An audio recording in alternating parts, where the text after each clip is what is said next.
아저씨, 오늘 멍멍이 집에서 우리 하루만 자도 돼요?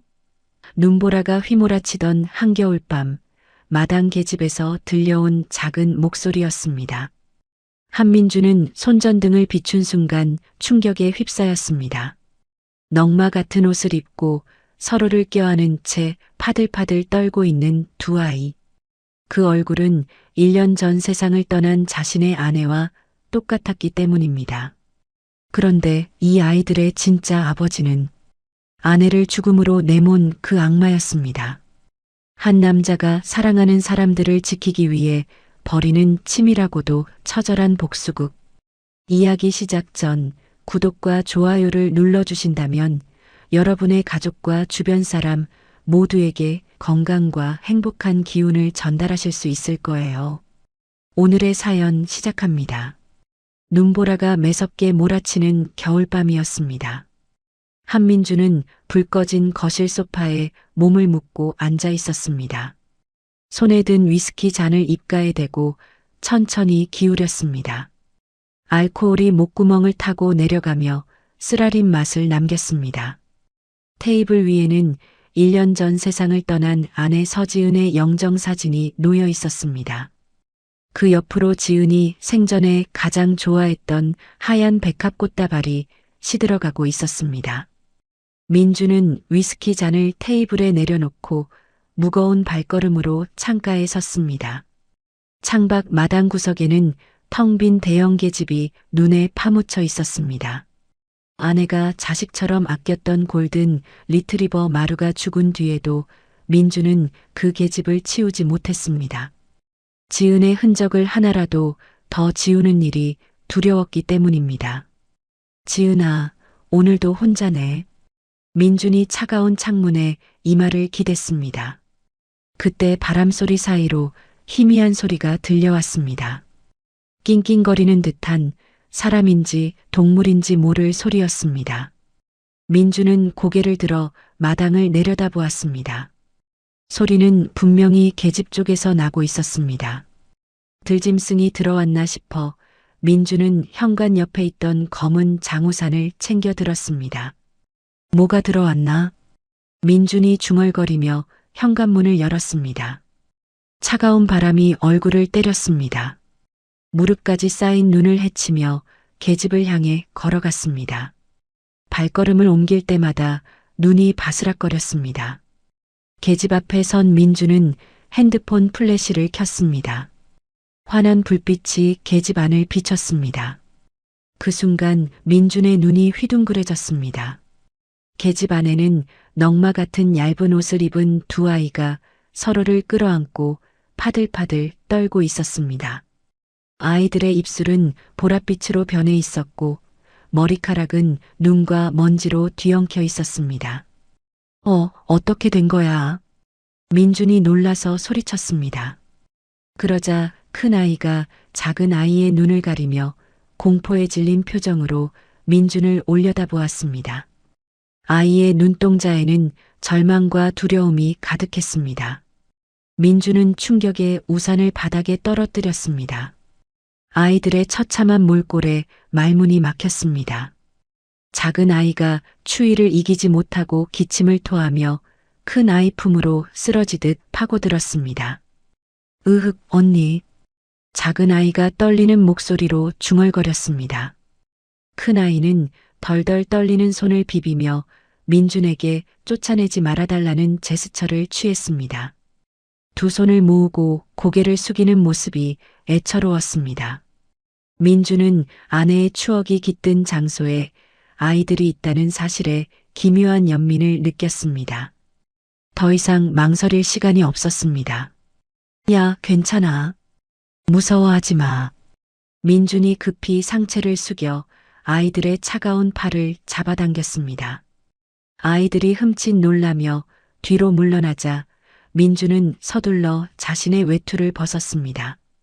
따뜻한 외투를 아이들에게 덮어주며 말했습니다. 추우니까 이거 덮어. 작은 아이는 이미 의식을 잃어가고 있었습니다. 민주는 작은 아이를 안아들고 큰 아이의 손을 낚아채듯 잡았습니다. 집으로 가자. 얼어 죽겠어. 민준이 아이들을 데리고 집 쪽으로 뛰었습니다. 현관 조명 아래 들어선 순간 민준의 발걸음이 멈췄습니다. 눈과 먼지가 닦인 아이들의 얼굴이 환하게 드러났기 때문입니다. 민준은 숨이 막혔습니다. 아이들의 얼굴에서 죽은 아내의 어린 시절 모습이 겹쳐 보였습니다.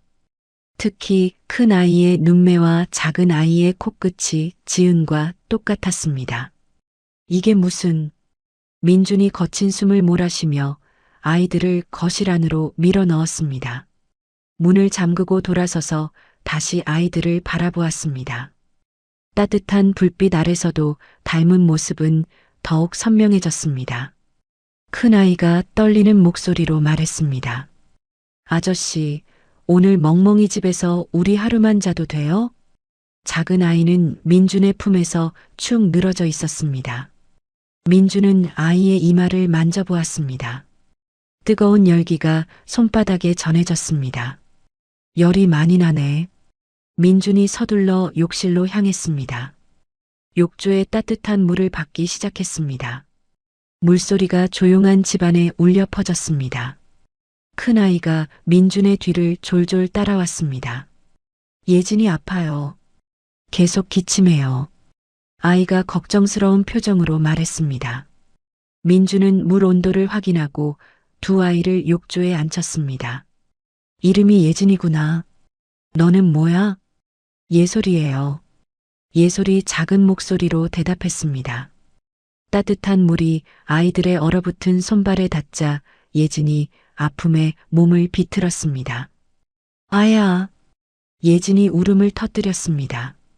민주는 당황하여 물 온도를 낮췄습니다. 미안해. 너무 뜨거웠지? 민준이 조심스럽게 아이들의 손발을 씻겨주었습니다. 아이들의 몸 곳곳에는 멍자국과 상처가 있었습니다. 민준의 가슴이 먹먹해졌습니다. 목욕을 마친 아이들을 소파에 앉히고 두꺼운 담요를 둘러주었습니다. 민준은 아이들의 얼굴을 정면으로 바라보았습니다. 물기가 닦인 얼굴은 더욱 지은을 닮아 있었습니다. 민준은 충격에 휩싸여 들고 있던 수건을 바닥에 떨어뜨렸습니다. 뒷걸음질치며 벽에 등을 기댔습니다. 이럴 수가. 그때 예진이 고열로 눈동자가 풀리며 소파 옆으로 픽 쓰러졌습니다. 예진아. 예솔이 동생을 부르며 울음을 터뜨렸습니다. 민주는 정신을 차리고 급히 구급상자를 찾아왔습니다. 해열제를 꺼내 예진의 입에 넣어주려 했지만 아이는 삼키지 못하고 토해냈습니다. 이런, 어떡하지? 민준이 당황해하며 물수건을 가져와 예진의 이마에 올려놓았습니다. 예솔은 그 옆에서 무릎을 꿇고 동생을 지켜보았습니다. 눈물이 볼을 타고 흘러내렸습니다. 예진아, 일어나. 언니가 여기 있어. 예솔이 떨리는 목소리로 동생을 불렀습니다. 민주는 밤새 물수건으로 예진의 몸을 닦아주며 간호했습니다. 열이 떨어지기를 기다리며 아이 곁을 지켰습니다. 새벽이 되어서야 예진의 숨소리가 안정되었습니다. 민주는 안도의 한숨을 쉬며 소파에 기댔습니다. 예솔은 여전히 동생 곁에서 잠들지 않고 지키고 있었습니다. 이제 괜찮아. 민준이 예솔의 어깨를 토닥여 주었습니다. 예솔이 고개를 들어 민준을 바라보았습니다. 정말요? 응, 열도 내렸어. 잠깐 쉬어. 예솔이 그제서야 안심하며 동생 옆에 누웠습니다. 민준은 아이들에게 담요를 다시 덮어주고 일어섰습니다. 아침 햇살이 창문으로 들어오고 있었습니다. 민준은 창밖을 바라보며 지난밤을 되돌아보았습니다. 아내를 닮은 두 아이가 자신의 집에 있다는 것이 꿈 같았습니다. 지은아, 이 아이들이 누구일까? 민준이 아내의 사진을 바라보며 중얼거렸습니다. 사진 속 지은은 여전히 따뜻하게 미소 짓고 있었습니다. 아침이 밝아오자 예솔의 배에서 꼬르륵 소리가 났습니다. 아이는 부끄러운 듯 배를 움켜쥐고 주방 쪽을 기웃거렸습니다. 민주는 냉장고를 열어 재료를 확인했습니다. 뭘 먹고 싶어? 예솔이 작은 목소리로 대답했습니다. 아무거나요. 저희는 아무거나 잘 먹어요. 민주는 소화가 잘 될 만한 죽을 끓이기로 했습니다. 쌀을 씻어 냄비에 넣고 물을 부었습니다. 죽이 끓는 동안 예진의 상태를 확인했습니다. 예진은 여전히 잠들어 있었지만 숨소리가 고르게 나오고 있었습니다.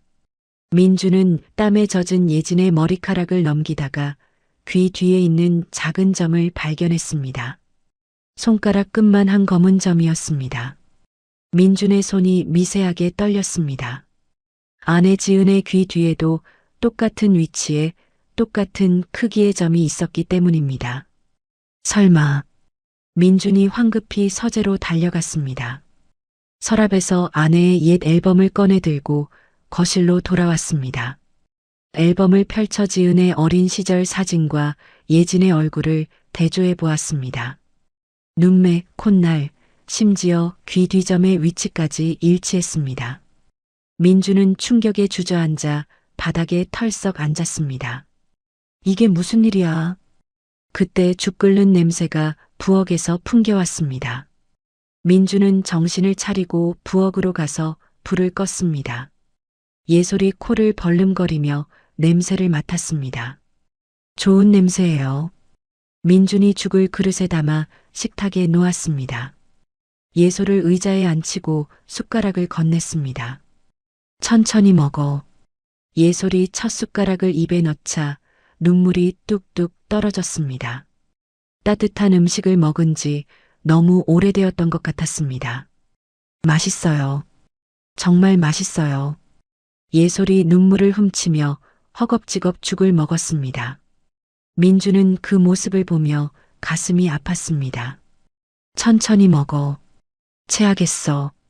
예솔이 숟가락을 내려놓고 민준을 바라보았습니다. 아저씨, 저희 언제까지 여기 있어도 돼요? 민준은 대답하기 전에 조심스레 물었습니다. 너희 어디서 왔어? 예솔이 품속에서 꼬깃꼬깃해진 쪽지를 꺼내 민준에게 건넸습니다. 쪽지에는 민준의 집 근처 주소와 엄마 묘지라는 글씨가 빗뚤빼뚤 적혀 있었습니다. 민준이 쪽지를 받아들고 글씨를 유심히 살펴보았습니다. 어린아이가 쓴 것 치고는 글씨가 또박또박했습니다. 이 주소를 어떻게 알았지? 원장 선생님이 통화하면서 소리쳤어요. 엄마가 죽어서 저 산에 묻혔다고. 예솔의 목소리가 작아졌습니다. 그래서 밤에 몰래 나왔어요. 예진이랑 같이. 민준이 쪽지의 글씨를 보며 머릿속이 복잡해졌습니다. 아이들의 생년월일을 물어봐야겠다는 생각이 들었습니다. 예솔아, 너랑 예진이 언제 태어났어? 저는 2018년 3월 15일이에요. 예진이는 저보다 3분 늦게 나왔어요. 민준이 핸드폰 메모장에 날짜를 기록했습니다. 그 순간 예진이 소파에서 끙끙거리며 깨어났습니다. 언니. 예진이 나직하게 예솔을 불렀습니다. 예솔이 급히 달려가 동생의 이마를 만져보았습니다. 열이 많이 내렸어. 민준도 다가가서 예진의 상태를 확인했습니다. 예진의 눈동자가 또렷해져 있었습니다. 배고파요. 예진이 배를 움켜쥐며 말했습니다. 민준이 따뜻한 죽을 가져다 주었습니다. 조금씩 먹어봐. 예진이 죽을 한 숟가락 떠먹고 환하게 웃었습니다. 언니 맛있어. 자매가 함께 죽을 나누어 먹는 모습을 보며 민주는 마음이 복잡했습니다. 아내와 닮은 아이들이 자신의 집에서 밥을 먹고 있다는 현실이 믿어지지 않았습니다. 민주는 김 실장에게 전화를 걸었습니다. 김 실장, 지금 당장 내 집으로 와. 비밀리에. 전화를 끊고 돌아보니 아이들이 불안한 표정으로 자신을 바라보고 있었습니다. 무서운 사람 와요? 예솔이 걱정스럽게 물었습니다. 민준이 아이들의 눈높이에 맞춰 앉았습니다. 아니야. 아저씨 친구야. 착한 사람이니까 걱정하지 마. 30분 후 김 실장이 도착했습니다. 문을 열고 들어선 김 실장은 소파에 앉은 아이들을 보고 눈이 휘둥그레졌습니다. 회장님, 이 아이들은 예솔이 김 실장을 경계하며 민준의 등 뒤로 숨었습니다. 예진도 언니 뒤에 바짝 붙어 서 있었습니다. 무서워하지 마. 이 아저씨는 나쁜 사람 아니야. 민준이 아이들을 달래며 김 실장에게 상황을 설명했습니다. 쪽지와 아이들이 아내를 닮았다는 사실, 그리고 귀 뒤의 점까지 모든 것을 이야기했습니다.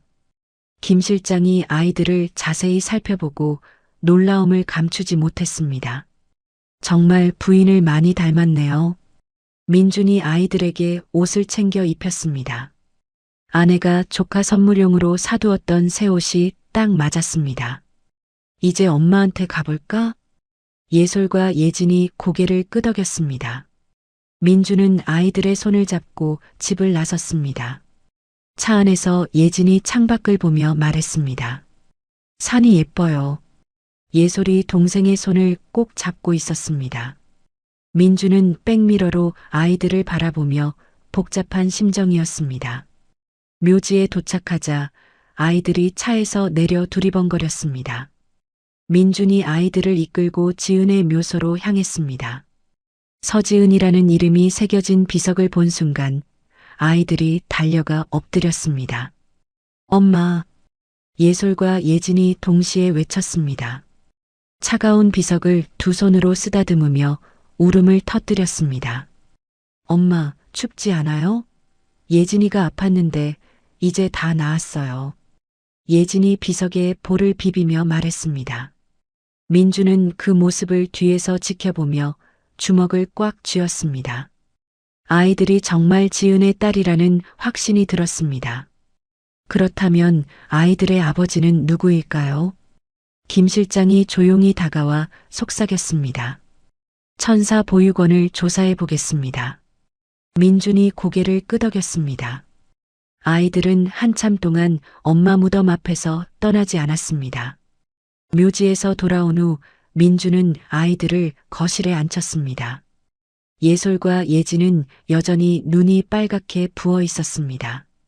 민준이 따뜻한 우유를 끓여 아이들 앞에 놓아주었습니다. 천천히 마셔. 예진이 우유를 한 모금 마시고 민준을 바라보았습니다. 아저씨, 우리 엄마 아세요? 민준이 잠시 망설이다 고개를 끄덕였습니다. 응, 알아. 엄마는 아저씨의 아내였어. 예솔이 눈을 동그랗게 뜨며 물었습니다. 그럼 아저씨가 우리 아빠예요? 민준이 당황하여 손사래를 쳤습니다. 아니야. 아저씨는 엄마와 결혼했지만 너희 아빠는 따로 있어. 예진이 실망한 표정을 지었습니다. 우리는 아빠가 누군지 몰라요. 원장 선생님이 아빠는 없다고 했어요. 민준의 가슴이 답답해졌습니다. 아이들이 자신의 출생에 대해 아무것도 모르고 있었습니다. 보육원에서 언제부터 살았어? 예솔이 손가락을 꼽으며 대답했습니다. 아주 어릴 때부터요. 기억이 잘 안 나요. 보육원 생활은 어땠어? 예진이 작은 목소리로 말했습니다. 추웠어요. 밥도 조금만 줬어요. 예솔이 동생의 말에 덧붙였습니다. 원장 선생님이 우리한테만 심하게 했어요. 다른 아이들보다 일도 많이 시키고. 민준이 분노를 억누르며 물었습니다. 왜 너희한테만 그랬을까? 모르겠어요. 그냥 미워하는 것 같았어요. 예솔의 목소리에 서러움이 묻어났습니다. 민준이 아이들에게 더 자세한 이야기를 들으려던 차에 김 실장이 전화를 걸어왔습니다. 회장님, 천사 보육원에 대해 조사했습니다. 어떻게 나왔어? 후원금 내역이 이상합니다. 특정 기업에서 매달 거액을 보내다가 최근에 갑자기 끊어졌어요. 민준이 흥미를 보였습니다. 어느 기업이야? T그룹입니다. 태영그룹의 계열사예요. 민주는 태영그룹이라는 이름을 듣고 눈빛이 차가워졌습니다. 태영그룹의 회장은 강태석이었습니다. 더 자세히 조사해. 특히 강태석과의 연관성을 파헤쳐. 전화를 끊고 나자 예솔이 걱정스럽게 물었습니다. 나쁜 일이에요? 민준이 아이들을 안심시켰습니다. 괜찮아. 아저씨가 너희를 지켜줄게. 그날 저녁 민준은 아내가 사둔 아동복을 꺼내 아이들에게 입혔습니다. 깨끗한 옷을 입은 아이들은 더욱 지은을 닮아 보였습니다. 예뻐졌네. 민준이 아이들의 머리를 쓰다듬어 주었습니다. 예진이 거울을 보며 환하게 웃었습니다. 언니, 우리 공주 같아. 예솔도 만족스러운 표정으로 새 옷을 내려다보았습니다. 저녁을 먹는 동안 민주는 아이들에게 더 많은 것을 물어보았습니다. 보육원에서 어떻게 여기까지 왔어? 예솔이 대답했습니다. 밤에 원장 선생님이 전화 받는 걸 들었어요. 엄마가 죽었다고 하면서 묘지 위치도 말했어요. 그래서 밤에 나온 거야? 네. 예진이 손잡고 걸어서 왔어요. 추워서 계집에 들어갔어요. 민주는 아이들이 겨울밤에 먼 길을 걸어왔다는 사실에 가슴이 아팠습니다. 다음 날 아침 김 실장이 중요한 정보를 가지고 왔습니다. 회장님, 천사 보육원 원장과 통화 내용을 확인했습니다. 뭐라고 했어? 아이들을 실종이 아닌 도주로 처리하려고 합니다. 그리고 강태석 회장의 비서실에서 지시가 내려왔다고 하네요. 민준의 눈이 차갑게 빛났습니다. 강태석 놈이 직접 관여하고 있구나. 어떻게 하시겠습니까? 민준이 결심에 찬 목소리로 말했습니다. 내가 직접 보육원에 가겠어. 아이들에게 잠깐 나간다고 말하자 예솔이 불안해했습니다. 아저씨도 우리 버리고 갈 거예요? 민준이 무릎을 꿇고 아이들의 눈높이에 맞췄습니다. 절대 버리지 않아. 약속할게. 민준이 새끼손가락을 내밀었습니다. 아이들이 자신들의 작은 손가락을 걸며 웃었습니다. 진짜 약속? 진짜 약속? 도우미 아주머니가 와서 아이들을 돌보는 동안 민준은 보육원으로 향했습니다. 차 안에서 김 실장이 준비한 자료를 훑어보았습니다. 보육원 시설에 낙후된 사진들과 원장의 사치스러운 생활을 보여주는 증거들이 가득했습니다. 고급 승용차, 명품 가방, 값비싼 액세서리들의 사진이 눈에 띄었습니다. 보육원 근처에 도착한 민주는 원장이 고급 외제차에서 내리는 것을 목격했습니다. 뚱뚱한 몸집에 화려한 옷을 입은 중년 여성이었습니다. 저런 년이 아이들을 괴롭혔구나. 민준이 이를 갈며 중얼거렸습니다. 보육원 안으로 들어가면서 민준은 열악한 환경을 확인했습니다. 페인트가 벗겨진 벽, 곰팡이 냄새, 춥고 어두운 복도였습니다. 원장실 문을 벌컥 열고 들어간 민준이 명함을 책상 위에 던졌습니다. 누구세요? 약속도 없이. 박 원장이 화를 내다가 명함에 적힌 하늘그룹 회장 글자를 보고 얼굴이 하얗게 변했습니다. 아, 하늘그룹 회장님이시군요. 어쩐 일로? 민준이 차가운 목소리로 말했습니다. 아이들은 내가 데리고 있다.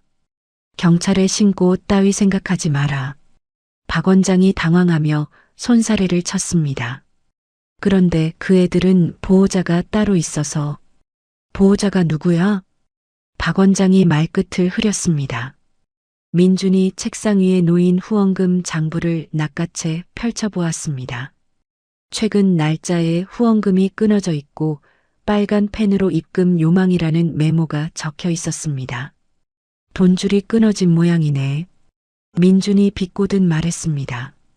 박 원장이 한숨을 쉬며 홧김에 불평을 터뜨렸습니다. 강 회장 그 양반이 애들 엄마 죽고 나니 나 몰라라 하네요. 민준이 강 회장이라는 단어를 놓치지 않고 물었습니다. 강 회장이 누구지? 구체적으로 말해봐. 박 원장이 입을 다물려 하자 민준이 두툼한 수표를 꺼내 보였습니다. 강 회장이 당신을 버린 것 같은데 나랑 거래하자. 박 원장의 눈동자가 흔들렸습니다. 박 원장이 잠시 고민하다가 금고 쪽으로 걸어갔습니다. 손이 떨리는 것을 감추려 애쓰며 금고 다이얼을 돌렸습니다. 삐걱거리는 소리와 함께 금고 문이 열렸습니다. 이거라면 만족하실까요? 박 원장이 아이들의 입소 기록 카드 원본을 꺼내 민준에게 건넸습니다. 민준이 서류를 받아들고 자세히 살펴보았습니다. 보호자란에는 이름이 적혀 있지 않았지만 비고란에 T그룹 비서실 연락이라고 적혀 있었습니다. 민준의 눈길을 끈 것은 아이들의 생년월일이었습니다. 2018년 3월 15일. 예솔이 말한 것과 정확히 일치했습니다. 이 날짜가 언제부터 여기 적혀 있었어? 아이들이 들어온 그날부터요. 당시 T그룹 비서실에서 직접 와서 아이들을 맡기고 갔거든요. 민준이 핸드폰 메모장에 날짜를 기록했습니다. 이 날짜가 중요한 열쇠가 될 것이라는 직감이 들었습니다. 강태석이 직접 온 적은 없나? 아니요. 항상 비서들이 왔어요. 하지만 아이들 일은 강 회장이 직접 챙겼죠. 박 원장이 조심스럽게 덧붙였습니다. 돈 문제 때문에 최근에 비서실장한테 여러 번 전화했는데 계속 미룬다고 하더라고요. 민준이 수표를 박 원장 앞으로 밀어냈습니다. 강태석에게는 아이들을 못 찾았다고 보고해.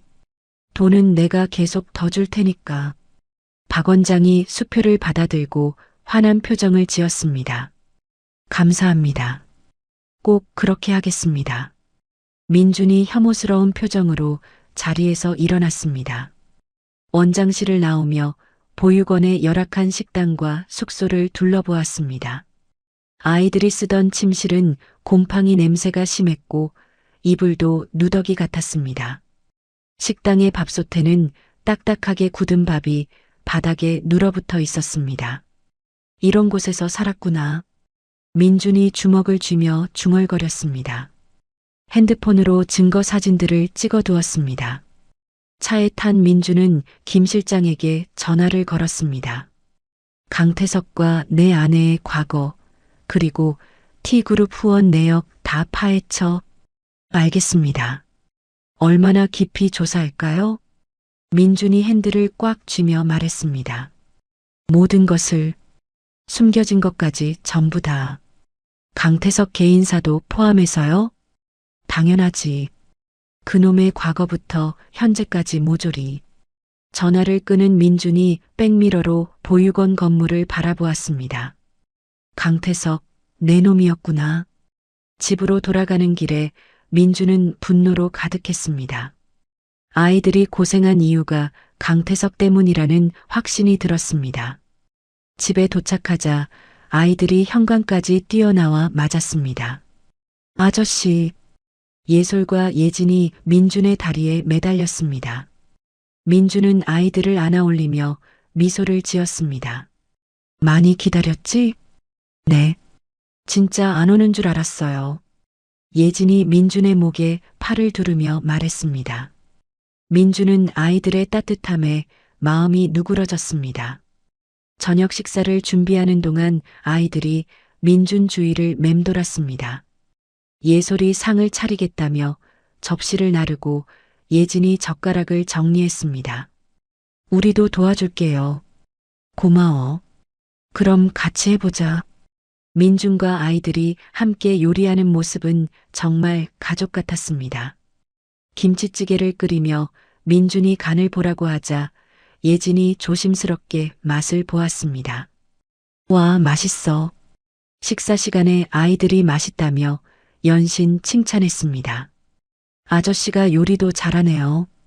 엄마가 요리 좋아했어.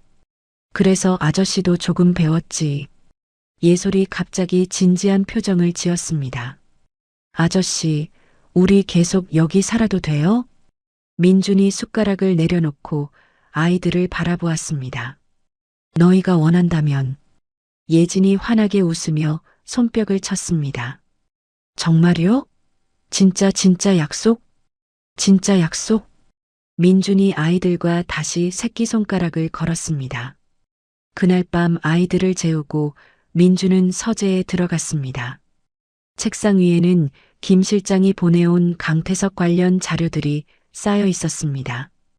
태영그룹의 재정 상황, 강태석의 개인사, 그리고 과거 연애 기록까지 상세하게 정리되어 있었습니다. 민준이 자료를 넘기다가 한 페이지에서 손을 멈췄습니다.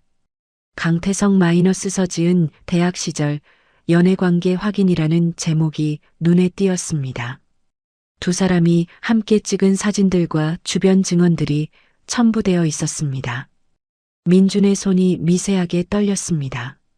아내가 강태석과 연인 관계였다는 사실을 확인하는 순간이었습니다. 자료에 따르면 강태석은 재벌가 딸과 정략 결혼을 위해 지은을 버렸다고 되어 있었습니다. 그리고 지은이 임신했다는 사실을 알고도 모른 척했다는 증언도 있었습니다. 민준이 책상에 머리를 박고 한숨을 내쉬었습니다. 지은아, 왜 말하지 않았어? 그때 복도에서 발소리가 들려왔습니다. 예진이 문 앞에 서서 망설이고 있었습니다. 들어와. 예진이 조심스럽게 서재 안으로 들어왔습니다. 아저씨, 잠이 안 와요. 무서운 꿈 꿨어? 아니요. 그냥 이상해요. 이렇게 따뜻한 곳에서 자는 게. 민준이 예진을 무릎에 앉혔습니다. 앞으로는 계속 따뜻한 곳에서 잘 거야. 정말이요? 정말이야. 예진이 민준의 품에 안겨 스르르 잠들었습니다. 민준은 아이를 침실로 데려다 재우고 다시 서재로 돌아왔습니다. 아내가 남긴 물건들 중에 태블릿 PC가 있었습니다. 민준은 그동안 열어보지 못했던 태블릿을 꺼내 들었습니다. 비밀번호 입력창이 떴습니다. 민준이 보육원에서 확인한 아이들의 생년월일을 입력했습니다. 315. 딸깍 소리와 함께 잠금이 해제되었습니다. 잠금이 해제되었습니다라는 메시지와 함께 태블릿 화면이 밝아졌습니다. 바탕화면에는 지은과 민준이 함께 찍은 사진이 설정되어 있었습니다. 민준이 떨리는 손으로 일기 앱을 터치했습니다. 가장 최근 날짜부터 역순으로 정렬된 일기 목록이 나타났습니다. 민준이 첫 번째 일기를 열어보았습니다. 민준 씨와 결혼 1주년이 되었다. 행복하다. 하지만 마음 한구석이 늘 무겁다. 언젠가는 말해야 하는데.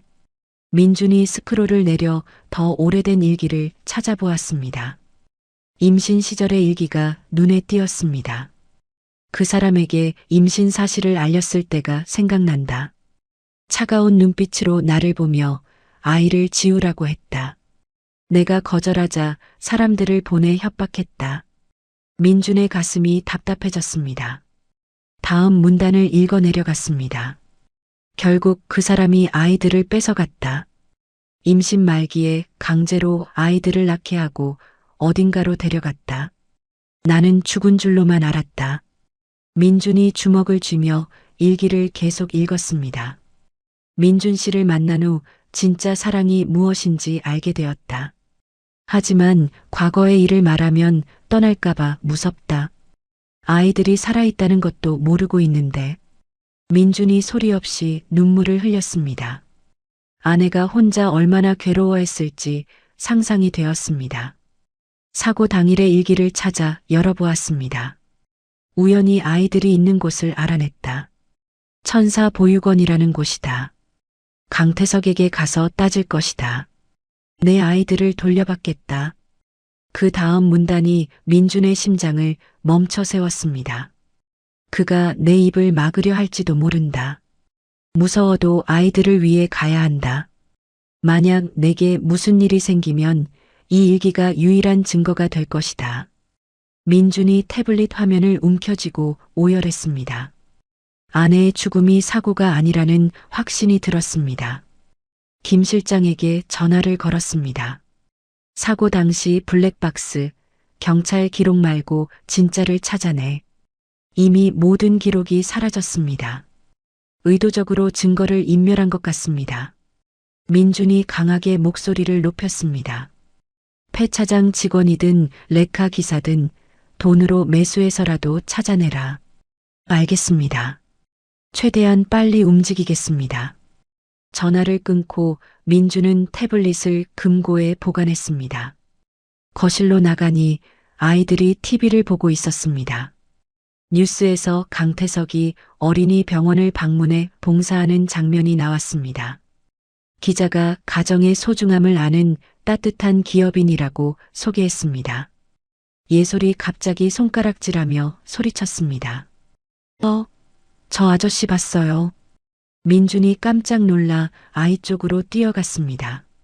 어디서 봤어? 보육원 원장실에서요. 원장 선생님이랑 크게 싸웠어요. 민준이 황급히 TV를 끄고 아이들 앞에 앉았습니다. 예솔아, 그 아저씨는 나쁜 사람이야. 절대 가까이 가면 안 돼. 예진이 무서운 표정으로 물었습니다.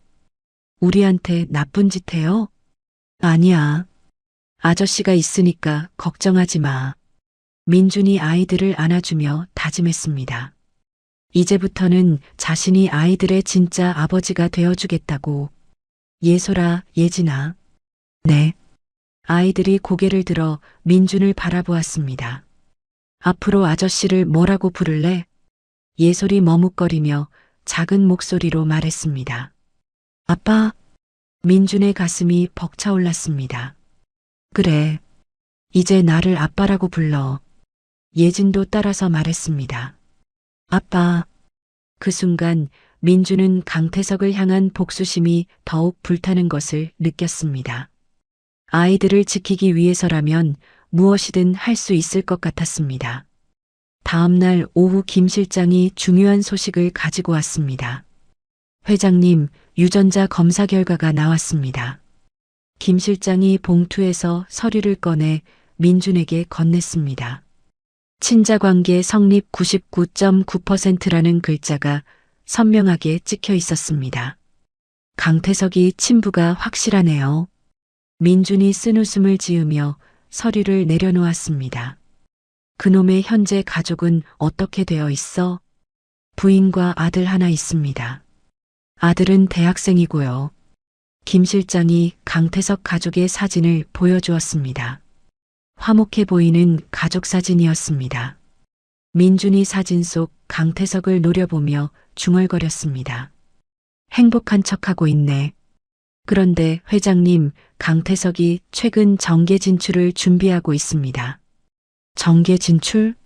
네. 내년 국회의원 선거 출마를 위해 이미지 세탁 중입니다. 민준의 눈이 차갑게 빛났습니다. 완벽하군.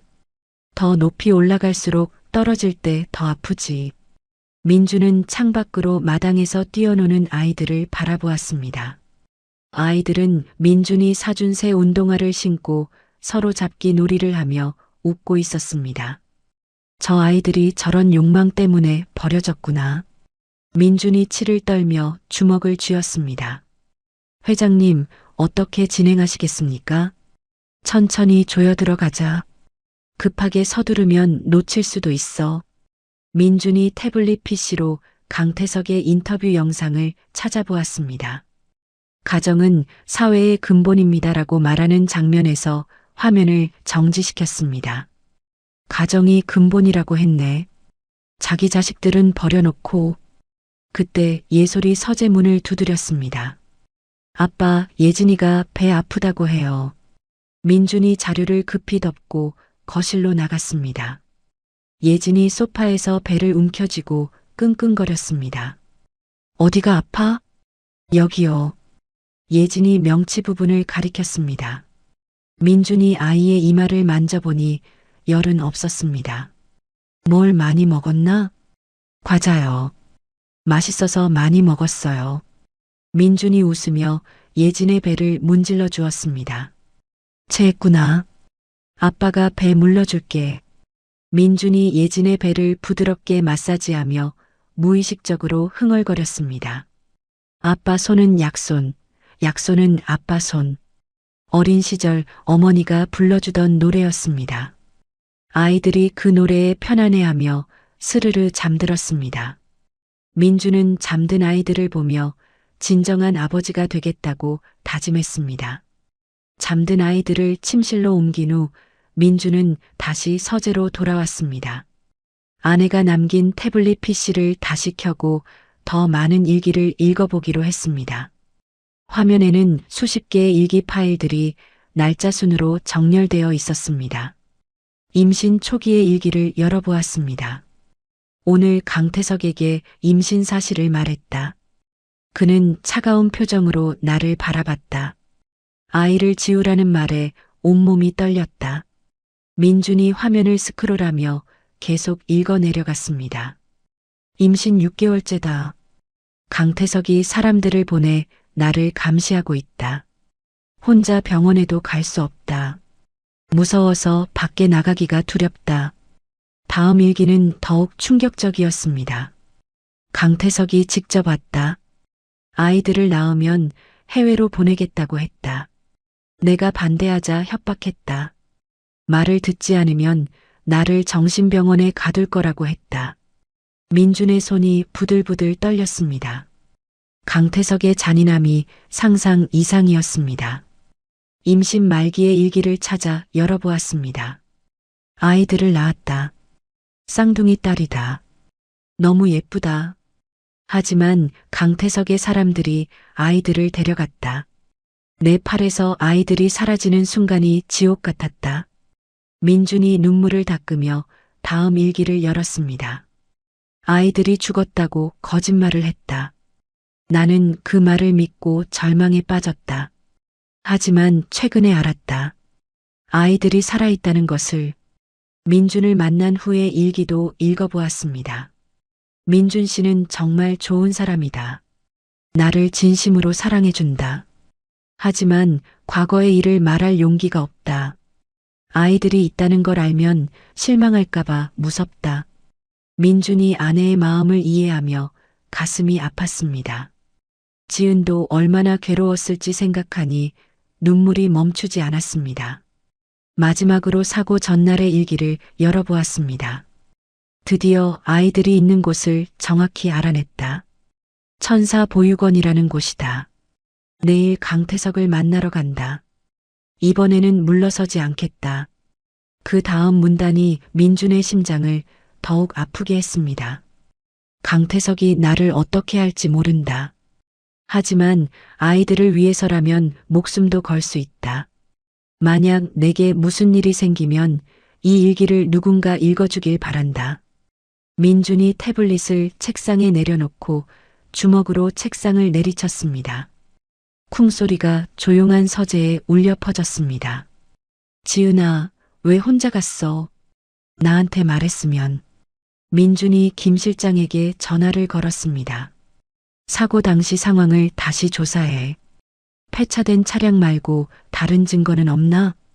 랩카 기사와 목격자들을 다시 만나보겠습니다. 돈이 얼마가 들어도 상관없어. 반드시 찾아내라. 김 실장이 난색을 표했습니다. 이미 1년이 지나서 증거 찾기가 쉽지 않습니다. 민준이 강하게 밀어붙였습니다. 쉽지 않다고 포기하면 안 돼. 폐차장 직원이든 사고 현장 청소업체든 다 뒤져봐. 알겠습니다. 최선을 다하겠습니다. 전화를 끊은 민준이 태블릿을 금고에 보관했습니다. 이 일기는 강태석을 무너뜨릴 핵심 증거였습니다. 거실로 나가니 TV가 켜져 있었습니다. 늦은 뉴스 시간이었는데 또다시 강태석이 화면에 나왔습니다. 태영그룹 강태석 회장, 어린이 복지재단에 거액 기부라는 제목이 떴습니다. 기자가 강태석의 선행을 칭찬하는 멘트를 했습니다. 아이들을 사랑하는 마음으로 기부하게 되었습니다.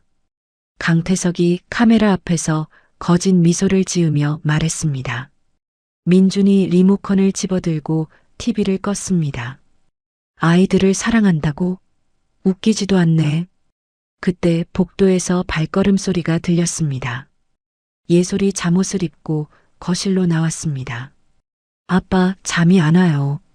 왜? 좋은 꿈 꿀 것 같아서요. 오랜만에 따뜻한 침대에서 자니까 민준이 예솔을 무릎에 앉혔습니다. 이제 매일 따뜻한 침대에서 잘 거야. 정말이요? 정말이야. 약속했잖아. 예솔이 민준의 품에서 안전함을 느끼며 눈을 감았습니다. 아빠, 응?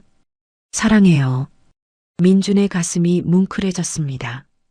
이런 순수한 사랑을 받을 자격이 자신에게 있을까 생각했습니다. 나도 사랑해. 민준이 예솔의 머리를 쓰다듬어 주었습니다.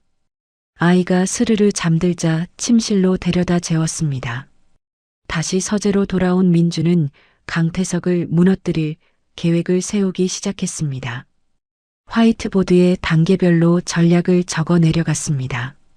1단계 마이너스 증거 수집 완료, 2단계 마이너스 재정 압박, 3단계 마이너스 사회적 매장. 민주는 내일부터 회사에 복귀하기로 결정했습니다. 1년간 방치했던 하늘그룹을 다시 일으켜 세워야 했습니다. 옷장에서 정장을 꺼내 손질했습니다. 내일부터는 냉혹한 기업인 한민준으로 돌아가야 했습니다.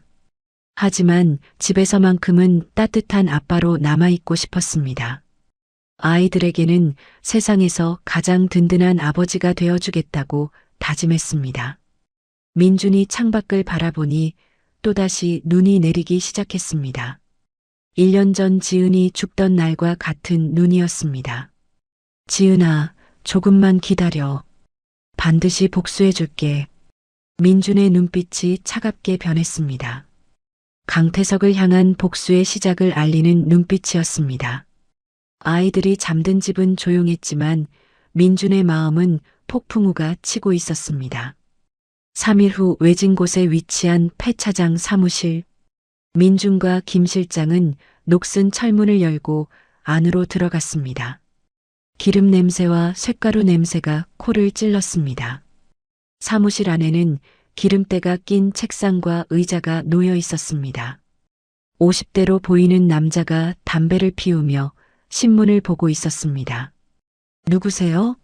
여긴 관계자 외 출입 금지인데. 담당 직원이 경계하는 눈빛으로 두 사람을 바라보았습니다. 민준이 명함을 꺼내 책상 위에 올려놓았습니다. 1년 전에 처리된 교통사고 차량건으로 왔습니다. 그런 거 기억 안 나는데요. 처리된 차는 다 누르거나 고철로 팔아버렸어요. 직원이 자리에서 일어나며 피하려는 기색을 보였습니다. 김 실장이 검은 가방을 열어 현금 다발을 보여주었습니다. 기억을 되살려드릴 수 있을 것 같은데요. 직원의 눈동자가 돈을 보자마자 달라졌습니다. 주위를 살핀 후 낡은 개인 사물함으로 걸어갔습니다. 차는 진작 눌러버렸죠. 근데 그날 양복 입은 놈들이 블랙박스 떼갈 때 말이에요. 직원이 사물함 안을 뒤지며 계속 말했습니다. 제가 후방 카메라 칩은 몰래 빼놨거든요. 혹시나 나중에 보험금 문제로 돈이 될까 싶어서. 기름때 묻은 메모리 칩 하나를 꺼내 민준에게 건넸습니다. 민준이 칩을 받아들고 노트북에 연결했습니다. 영상이 재생되기 시작했습니다. 빗길을 달리는 차 뒤로 덤프트럭이 중앙선을 넘어 돌진하는 장면이 나왔습니다. 충돌 직후 화면이 심하게 흔들렸습니다. 잠시 후 누군가 다가와 깨진 뒷유리 틈으로 차 내부를 확인하는 모습이 보였습니다. 얼굴은 보이지 않았지만 선명한 목소리가 녹음되어 있었습니다. 처리했습니다. 숨이 끊어졌습니다. 그 목소리를 듣는 순간 민준은 노트북 화면을 움켜쥐고 오열했습니다. 지은의 죽음이 계획된 살인이라는 확실한 증거였습니다. 직원이 덧붙여 말했습니다.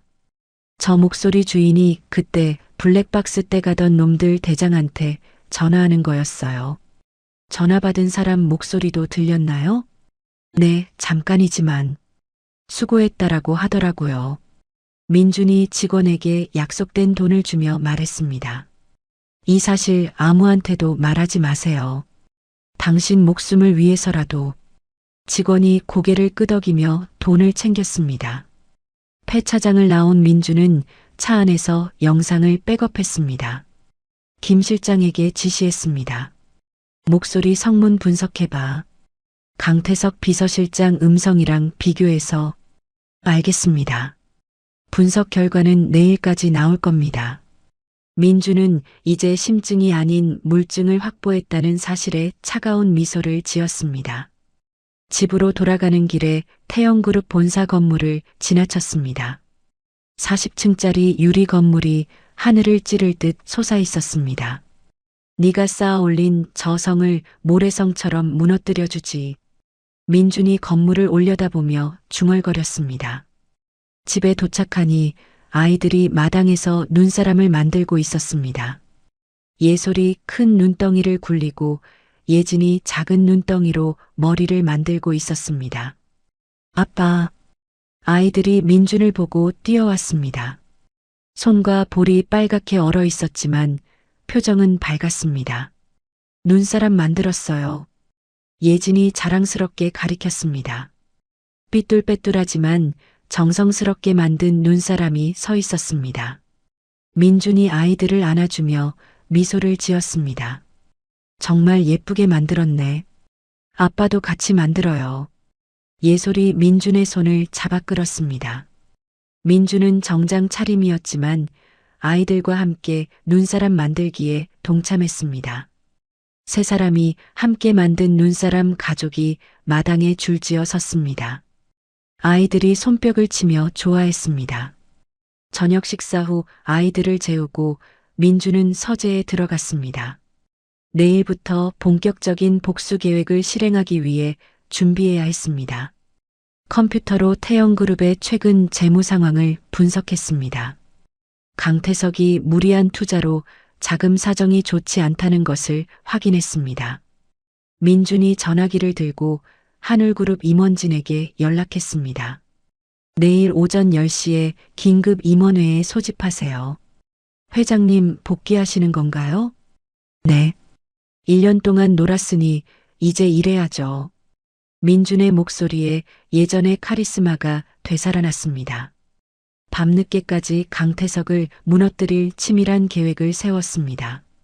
재정 압박부터 시작해서 사회적 매장까지 단계적으로 진행하기로 했습니다. 민주는 창밖의 달을 보며 속삭였습니다. 지은아, 이제 시작이야. 복수의 서막이 오르고 있었습니다. 다음 날 아침 한울그룹 본사 로비. 민준이 1년 만에 말끔한 정장 차림으로 회전문을 밀고 들어섰습니다.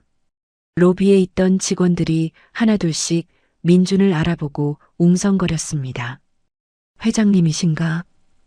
1년 만에 나오신 거 아니야? 민준은 직원들의 시선을 받으며 당당하게 전용 엘리베이터에 올랐습니다. 40층 회장실로 올라가는 동안 예전의 냉철함이 되살아났습니다. 회장실 문을 열고 들어서니 임원들이 이미 대기하고 있었습니다. 모두 긴장한 표정으로 민준을 바라보았습니다. 민준이 회의실 상석에 앉으며 말했습니다. 오늘부로 태영그룹을 타깃으로 잡는다. 임원들이 서로 눈짓을 주고받으며 당황했습니다. 기획실장이 조심스럽게 입을 열었습니다. 갑작스러운 공격 경영인데 이유를 알 수 있을까요? 민준의 눈빛이 서슬퍼렇게 변했습니다. 이유를 묻지 마. 그냥 실행하면 돼. 아무도 감히 이의를 제기하지 못했습니다. 민준의 카리스마 앞에 모든 임원들이 숨을 죽였습니다. 강태석이 사활을 걸고 있는 스마트시티 프로젝트 자료 가져와. 기획실장이 서둘러 파일을 건넸습니다. 민준이 서류를 훑어보며 냉소를 지었습니다. 자금 조달 계획이 허술하네. 이걸로 어떻게 프로젝트를 완성하려고? 태영그룹이 최근 자금 사정이 좋지 않다는 첩보가 있습니다.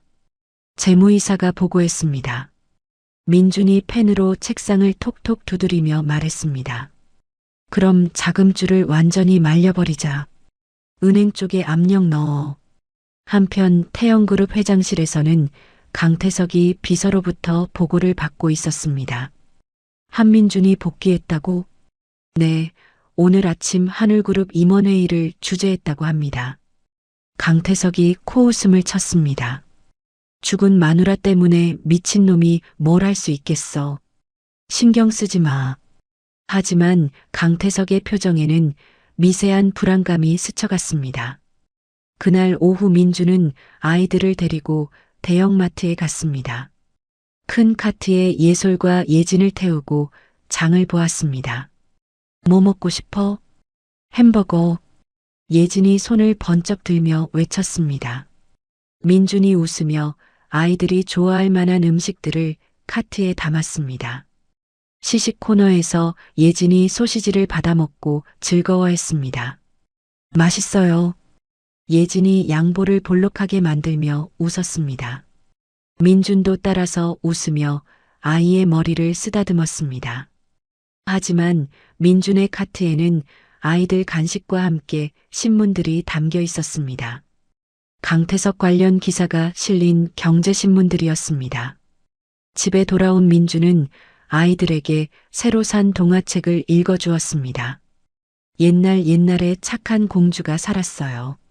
민준이 부드러운 목소리로 책을 읽어주자 아이들이 집중해서 들었습니다. 공주님처럼 예쁘지? 예솔이 예진을 가리키며 말했습니다. 언니도 예뻐. 예진이 웃으며 대답했습니다. 아이들이 잠들자 민주는 다시 냉혹한 기업인의 얼굴로 돌아갔습니다. 서재에서 김 실장의 보고를 받았습니다. 강태석이 사채 시장에 손을 대기 시작했습니다. 예상대로군. 더 깊이 끌어들이게 놔둬. 민준의 목소리에 차가운 계산이 깔려 있었습니다. 이자가 눈덩이처럼 불어나게 만들어. 알겠습니다. 그런데 보육원 원장에게는 어떻게 할까요? 민준이 악한 미소를 지었습니다. 그 여자를 이용해서 강태석을 더 조이자. 민준이 박 원장에게 전화를 걸었습니다. 강태석에게 돈 좀 더 달라고 조르세요. 그런데 너무 자주 연락하면 의심받을까봐. 의심받을 정도로 하라는 거예요. 귀찮게 만들어야죠. 박 원장이 민준의 지시대로 강태석 비서실에 전화를 걸어 진상을 부렸습니다. 돈 언제 주실 거예요? 이러면 못 기다린다고요. 비서실장이 곤란해하며 강태석에게 보고했습니다. 원장이 계속 돈을 요구합니다. 어떻게 할까요? 강태석이 술잔을 내리치며 화를 냈습니다. 그 미친 여자가 왜 이러는 거야? 자금 압박과 보육원 원장의 협박으로 스트레스를 받은 강태석은 연일술에 의존했습니다. 민주는 강태석이 괴로워할수록 자신의 계획이 성공하고 있음을 느꼈습니다. 창밖의 달을 보며 속삭였습니다. 지은아, 조금만 더 기다려. 복수의 톱니바퀴가 서서히 돌아가기 시작했습니다. 경제인 연합회 연말 파티장. 화려한 샹들리에가 걸린 그랜드 볼룸에 한국 경제계 유명 인사들이 모여 있었습니다. 강태석이 거만한 태도로 사람들과 담소를 나누며 웃음을 터뜨렸습니다. 내년 정치 진출 계획이 어떻게 되시나요? 한 기업인이 강태석에게 물었습니다. 국민을 위해 헌신하고 싶습니다. 깨끗한 정치를 위해서 말이죠. 강태석이 점잖은 미소를 지으며 대답했습니다. 그때 연회장 문이 열리고 민준이 등장했습니다. 1년 만에 공식 석상에 나타난 민준에게 모든 시선이 집중되었습니다. 한민준 회장 아닌가? 1년 만에 나오신 거네. 사람들이 수군거리는 소리가 들렸습니다. 민준은 여유로운 미소로 사람들에게 인사하며 강태석 쪽으로 걸어갔습니다. 강태석은 민준을 보고 표정이 굳어졌지만 억지로 웃으며 다가왔습니다. 오랜만입니다, 한 회장. 강태석이 악수를 청했습니다. 민준은 강태석의 손을 받아 쥐고는 놓지 않았습니다. 정말 오랜만이네요. 민준이 강태석의 손을 점점 더 세게 쥐었습니다. 강태석의 얼굴이 살짝 일그러졌지만 주위 사람들 때문에 내색할 수 없었습니다. 민준이 강태석에게 가까이 다가가 귓속말을 했습니다. 눈 오는 밤에는 운전 조심하셔야죠. 강태석이 쏘스라치게 놀라며 손을 빼려고 했습니다. 하지만 민주는 여전히 손을 놓지 않았습니다. 무슨 말씀이신지. 별 뜻은 없어요. 그냥 안전이 최우선이니까. 민준이 태연하게 강태석의 비뚤어진 넥타이를 고쳐 매주었습니다. 옷이 흐트러지셨네요. 주변 사람들이 두 사람 사이의 묘한 기류를 감지하고 수군거렸습니다. 뭔가 이상한데? 분위기가 좀 어색하네. 민준이 샴페인 잔을 들어 강태석에게 건배를 제의했습니다. 강 회장의 정치 진출을 위해 건배. 고맙습니다. 강태석이 떨리는 손으로 잔을 받았습니다. 민준이 샴페인을 한 모금 마시고 유유히 자리를 떴습니다. 강태석은 그 자리에서 혼자 서서 민준의 뒷모습을 노려보았습니다. 화장실로 간 강태석은 거울을 보며 중얼거렸습니다. 저 자식이 뭘 알고 있는 거야? 손이 부들부들 떨렸습니다. 차가운 물로 얼굴을 씻어도 불안감이 가시지 않았습니다. 민주는 파티장을 빠져나와 차 안에 앉았습니다. 살인자의 손을 잡았다는 불쾌감에 물티슈로 손을 벅벅 닦았습니다. 더러운 놈. 민준의 표정이 일그러졌습니다. 집에 도착하자 아이들이 현관까지 나와 반겼습니다. 아빠. 예솔과 예진이 민준의 다리에 매달렸습니다. 민준의 얼굴에 따뜻한 미소가 돌아왔습니다. 많이 기다렸지? 네. 우리 아빠 기다렸어요. 예진이 깡충깡충 뛰며 말했습니다. 민준이 아이들을 안아 올리며 집 안으로 들어갔습니다. 아이들의 순수한 웃음소리가 집안을 가득 채웠습니다.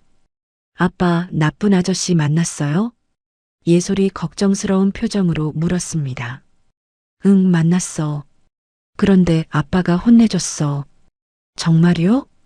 정말이야. 이제 그 아저씨는 무서워서 떨고 있을 거야. 아이들이 박수를 치며 좋아했습니다. 그럼 이제 우리 엄마 보러 갈 수 있어요? 예솔이 기대에 찬 표정으로 물었습니다. 민준이 아이의 머리를 쓰다듬으며 대답했습니다. 곧, 아주 곧 갈 수 있어. 그날 밤 아이들을 재우고 민준은 서재에 있는 입양 신청 서류를 바라보았습니다. 법적으로도 아이들의 아버지가 되기 위한 준비를 마쳤습니다. 김 실장에게 전화를 걸었습니다. 내일부터 본격적으로 시작한다. 어떤 단계부터 진행할까요? 먼저 강태석의 자금줄을 완전히 막아. 은행 대출도 막고 투자자들도 철수시켜. 알겠습니다. 금융계 인맥을 총동원하겠습니다. 민준이 창밖을 보며 결심에 찬 목소리로 말했습니다. 결전의 날이 다가오고 있어. 강태석도 같은 시각 자신의 서재에서 불안에 떨고 있었습니다. 민준의 의도를 파악하려 했지만 갈피를 잡을 수 없었습니다. 한민준이 뭘 노리는 거지? 비서실장에게 전화를 걸었습니다. 한민준 동향을 24시간 감시해. 뭔가 꿍꿍이가 있어. 하지만 이미 민준의 복수 계획은 돌이킬 수 없는 단계로 접어들고 있었습니다. 입찰 마감 3일 전, 민준은 태영그룹 내부에 심어둔 스파이로부터 중요한 정보를 받았습니다. 재무팀 과장으로 위장한 민준의 사람이 전화를 걸어왔습니다. 회장님, 강태석이 입찰가를 확정했습니다. 얼마로 썼어? 2조 3천억입니다. 예상보다 훨씬 높게 책정했어요. 민준이 만족스러운 미소를 지었습니다. 무리했구나. 좋아. 민준은 언론에 가짜 뉴스를 흘렸습니다. 한울그룹, 자금난으로 스마트시티 프로젝트 입찰 포기설이라는 기사가 여러 매체에 동시에 보도되었습니다. 강태석은 뉴스를 보고 안심하며 비서에게 말했습니다. 한민준이 포기했구나. 이제 우리가 따낼 수 있어. 축하드립니다. 이번 프로젝트로 회사가 완전히 회생하겠네요. 강태석이 의기양양하게 사채업자들을 불러들였습니다. 입찰 보증금 2천억이 더 필요해. 일주일 후면 다 갚을 수 있으니까 걱정 말고 빌려줘. 사채업자들이 높은 이자를 조건으로 돈을 빌려주었습니다. 한편 민주는 보육원 박 원장을 다시 불러들였습니다. 예전보다 더 초라해진 모습으로 나타난 박 원장에게 두 번째 지시를 내렸습니다. 강태석에게 전화해서 아이들이 집으로 돌아왔다고 해. 박 원장이 당황하며 물었습니다. 그럼 제가 위험해지는 거 아닌가요? 돈 안 주면 언론에 폭로하겠다고 협박해. 내가 대본도 써줄게. 민준이 미리 준비한 종이를 건넸습니다. 박 원장은 떨리는 손으로 대본을 받아들었습니다. 이대로 하시면 됩니다. 통화 내용은 녹음될 거니까 실수하지 마세요. 민준의 감시하에 박 원장이 강태석에게 전화를 걸었습니다. 강 회장님, 큰일 났어요. 뭔 일이야? 바쁘다고 했잖아.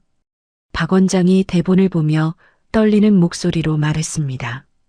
그 쌍둥이들이 돌아왔어요. 누가 데려다 줬나 봐요.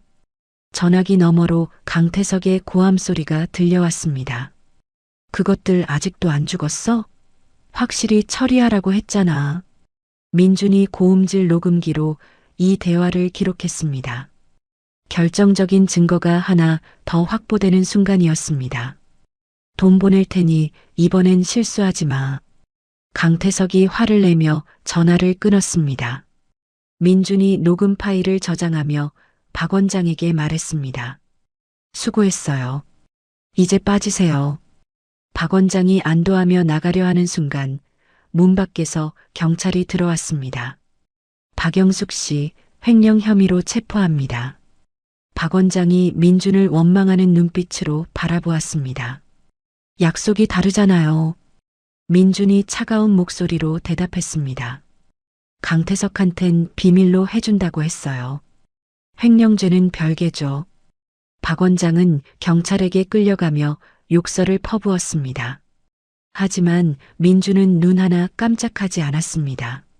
민준이 경찰청장에게 전화를 걸었습니다. 보육원 비리 수사 자료 넘겨드렸죠? 지금 시작하시면 됩니다. 알겠습니다. 언론 발표는 언제 하실 건가요? 입찰 결과 발표 직후에요. 강태석은 스마트시티 입찰에서 승리했다는 소식을 듣고 축배를 들었습니다. 드디어 해냈다. 이제 회사를 다시 일으켜 세울 수 있어. 비서들과 함께 샴페인을 터뜨리며 자축했습니다. 민주는 자신의 사무실에서 강태석의 축하 장면을 모니터로 지켜보았습니다. 축배가 독배가 될 줄도 모르고 김 실장이 필리핀에 있는 트럭 운전사 확보 상황을 보고했습니다. 최 씨를 무사히 한국으로 들여왔습니다. 안전가옥에서 대기 중입니다. 증언 연습은 시켰나? 네, 완벽하게 준비되었습니다. 민준이 아이들이 그린 아빠 얼굴 그림을 보며 마음을 다잡았습니다. 이제 마지막 단계만 남았어. 복수의 마지막 퍼즐 조각이 맞춰지고 있었습니다. 필리핀 마닐라 뒷골목. 김 실장이 고용한 용병 3명이 허름한 도박장 앞에서 대기하고 있었습니다. 안에서는 트럭 운전사 최철수가 마지막 남은 돈으로 도박을 하고 있었습니다. 올인. 최철수가 남은 칩을 모두 테이블 가운데로 밀어냈습니다. 하지만 결과는 또다시 패배였습니다. 젠장. 최철수가 머리를 쥐어뜯으며 자리에서 일어났습니다. 도박장을 나서는 순간 용병들이 그를 둘러쌌습니다. 최철수 씨죠? 최철수가 겁을 먹고 뒤돌아 도망치려 했지만 이미 늦었습니다. 용병들이 재빠르게 그를 제압했습니다. 뭐야? 놓으라고. 최철수가 발버둥을 쳤지만 소용없었습니다. 김 실장이 어둠 속에서 나타났습니다. 최철수 씨, 잠깐 대화 좀 하죠. 누구세요? 왜 이러는 거예요? 김 실장이 핸드폰으로 조작된 음성 파일을 재생했습니다. 강태석과 비서실장의 가짜 통화 내용이었습니다. 최철수 그놈도 위험해. 제거해. 알겠습니다. 처리하겠습니다. 최철수의 얼굴이 하얗게 변했습니다. 이게 뭐예요? 강태석이 당신을 죽이려고 해요. 입을 막으려는 거죠. 김 실장이 차분하게 설명했습니다. 최철수가 무릎에 힘이 풀려 주저앉았습니다. 그럼 저는 어떻게 해야 해요? 한국 가서 법정에서 증언해 주세요. 그러면 빚도 갚아주고 새 신분도 만들어 드릴게요. 최철수가 살기 위해 김 실장의 제안을 받아들였습니다. 알겠어요. 뭐든지 하겠어요. 김 실장은 최철수를 안전한 화물선을 통해 한국으로 밀입국시켰습니다. 한국에 도착한 최철수는 민준이 마련한 안전가옥에 숨었습니다. 서울 외곽의 조용한 펜션이었습니다. 민준이 직접 최철수를 만나러 갔습니다. 최철수 씨, 수고 많으셨어요. 그런데 정말 저를 보호해 주실 수 있는 거죠? 민준이 고개를 끄덕였습니다. 법정에서 사실대로만 증언하면 돼요. 최철수가 떨리는 목소리로 사고 당시 상황을 이야기했습니다. 그날 강태석 비서실장이 직접 찾아왔어요. 돈 봉투를 주면서 사고를 내라고 했죠. 구체적으로 뭐라고 했나요? 서지은이라는 여자를 죽이라고 했어요. 교통사고로 위장하라고. 민준이 주먹을 쥐며 참았습니다. 그 후에는 어떻게 되었나요? 사고 낸 다음에 필리핀으로 도망치라고 해서 여기까지 왔어요. 최철수가 진술서에 서명했습니다. 결정적인 증인이 확보된 순간이었습니다. 같은 시각 강태석은 스마트시티 입찰 승리를 축하하는 기자회견 준비에 여념이 없었습니다. 내일 기자회견에서 정계 진출도 함께 선언하겠습니다. 회장님, 정말 좋은 기회입니다. 비서들이 아첨했습니다. 강태석은 위기를 완전히 넘겼다고 생각하며 기분이 좋아졌습니다. 국회의원이 되면 모든 게 해결돼. 면죄부를 얻는 거야. 하지만 사채업자들이 태영그룹으로 몰려와 빚 독촉을 시작했습니다. 강 회장, 약속한 날짜가 지났는데요. 조금만 더 기다려주세요. 프로젝트 계약금이 들어오면 바로 갚겠습니다. 사채업자들이 으름장을 놓았습니다. 더 이상 기다릴 수 없어요. 이자가 하루에 얼마씩 느는지 아세요? 강태석이 식은땀을 흘리며 변명했습니다. 민주는 강태석의 출마 기자회견 일정을 확인하고 최종 계획을 점검했습니다. 내일이 결전의 날이군. 아이들에게 말했습니다. 내일 예쁜 옷 입고 아빠랑 중요한 곳에 가자. 예솔과 예진이 신나서 춤을 췄습니다. 어디 가요? 나쁜 아저씨를 혼내주러. 아이들이 박수를 치며 좋아했습니다. 밤새 민주는 기자회견장에서 공개할 영상과 음성 파일을 최종 편집했습니다. 모든 증거가 완벽하게 준비되었습니다. 복수의 마지막 날이 밝아오고 있었습니다. 강태석 출마 선언식 당일 아침, 민주는 아이들을 위해 특별히 준비한 하늘색 원피스를 꺼냈습니다. 예솔과 예진에게 가장 예쁜 옷을 입히고 머리를 정성스럽게 빗겨주었습니다. 우와, 공주님 같아. 예진이 거울을 보며 환하게 웃었습니다. 민준이 아이들의 머리에 작은 리본을 달아주었습니다. 아빠, 우리 어디 가요? 예솔이 호기심 어린 눈빛으로 물었습니다. 나쁜 사람을 혼내주러 가는 거야. 정말요? 우리도 도와줄까요? 민준이 아이들을 안아주며 말했습니다. 너희는 아빠 옆에만 있어주면 돼. 김 실장에게 전화를 걸어 최종 확인했습니다. 모든 준비 완료됐나? 네, 영상 파일, 음성 파일, 증인까지 모두 준비되었습니다. 최철수는 기자회견장 대기실에서 스탠바이 중입니다. 민준이 만족스러운 표정을 지었습니다. 한편 강태석은 호텔룸에서 거울 앞에 서서 연설 연습을 하고 있었습니다. 존경하는 국민 여러분, 저 강태석은 깨끗하고 정직한 정치를 약속드립니다. 비서가 들어와 보고했습니다. 회장님, 기자들과 지지자들이 벌써 500명 넘게 모였습니다. 좋아. 오늘이야말로 내 인생의 전환점이 될 거야. 강태석이 자신만만하게 말했습니다. 행사장에는 정말 수많은 지지자와 기자들이 모여 있었습니다. 강태석을 지지합니다. 깨끗한 정치의 희망 같은 플래카드들이 걸려 있었습니다. 민준의 차가 행사장 뒷문에 조용히 도착했습니다. 아이들을 데리고 건물 안으로 들어가 대기실로 이동했습니다. 아빠, 사람이 정말 많아요. 예진이 창밖을 보며 말했습니다. 민준이 아이들에게 간식을 주며 안심시켰습니다. 조금만 기다리면 돼. 무서워하지 마.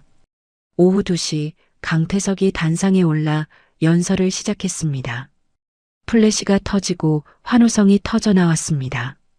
저 강태석은 가정을 소중히 여기는 기업인입니다. 민준이 대기실 모니터로 그 모습을 지켜보며 기술팀에게 신호를 보냈습니다. 시작하세요. 행사장 대형 스크린이 갑자기 지직거리며 화면이 바뀌었습니다. 강태석의 얼굴이 사라지고 검은 화면이 나타났습니다. 관중들이요? 뭐야? 하며 술렁이기 시작했습니다. 갑자기 사고 당일 블랙박스 영상이 재생되었습니다. 빗길을 달리던 차에 덤프트럭이 들이받는 충격적인 장면이 나왔습니다.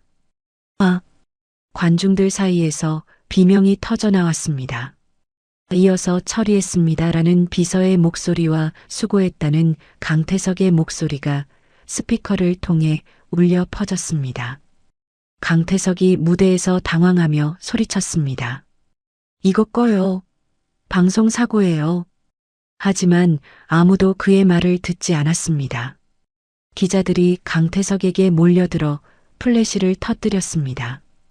회장님, 이게 사실입니까? 살인 교사 의혹에 대해 해명해 주세요. 그때 민준이 아이들의 손을 잡고 무대 위로 천천히 걸어 나왔습니다. 조명이 세 사람을 비추자 장내가 일순간 조용해졌습니다.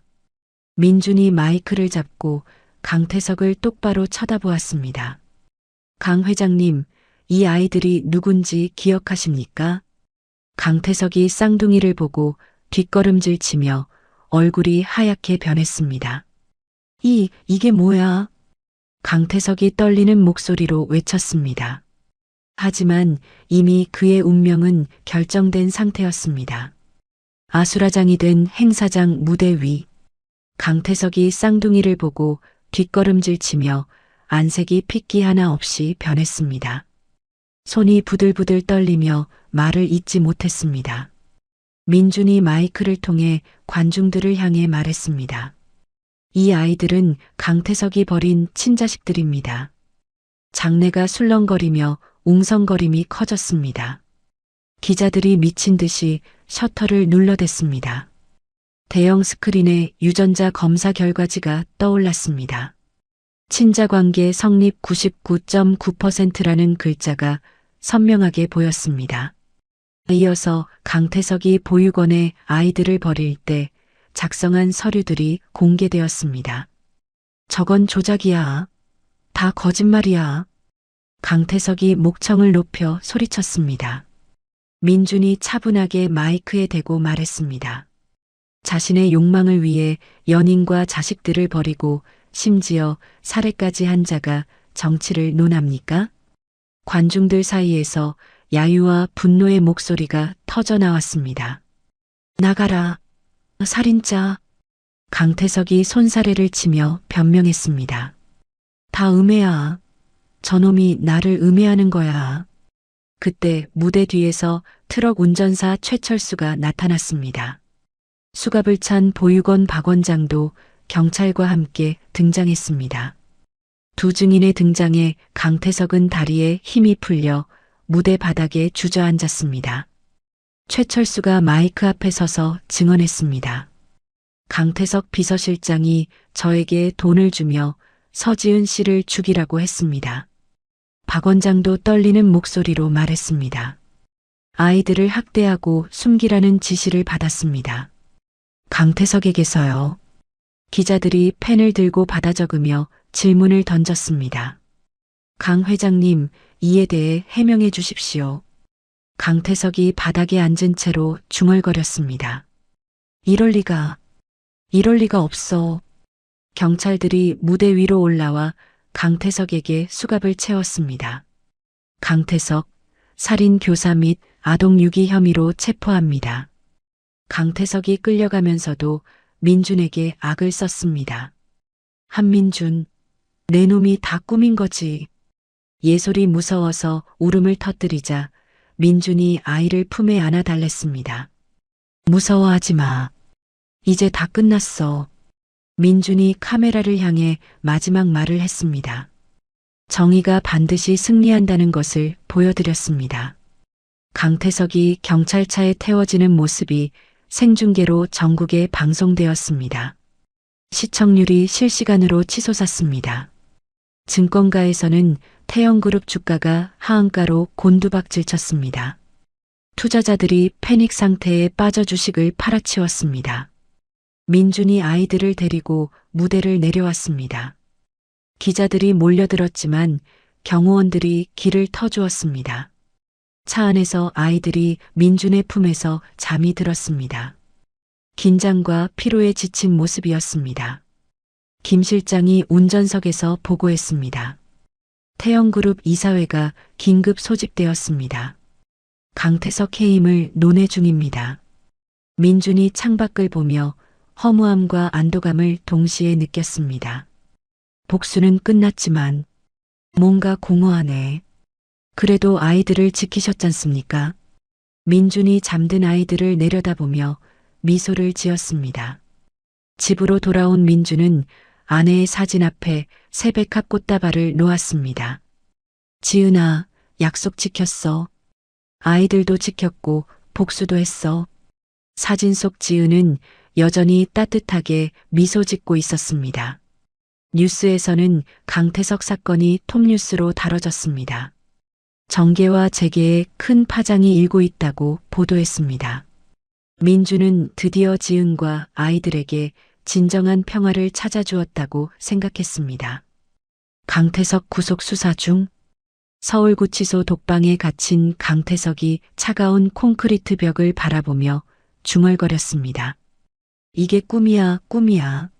하지만 수갑찬 손목의 차가운 감촉이 현실을 일깨워 주었습니다. 변호인단은 모두 사임서를 제출했고 가족들은 해외로 도피해 면회조차 오지 않았습니다. 강태석이 간수에게 애걸했습니다. 전화 한 통만 하게 해주세요. 제발. 면회 시간에만 가능합니다. 간수가 쌀쌀맞게 대답하고 지나갔습니다. 같은 시각 태영그룹 본사에서는 민준의 인수 작업이 속전속결로 진행되고 있었습니다. 한울그룹 임원들이 건물 곳곳을 점검하며 체크리스트를 확인했습니다.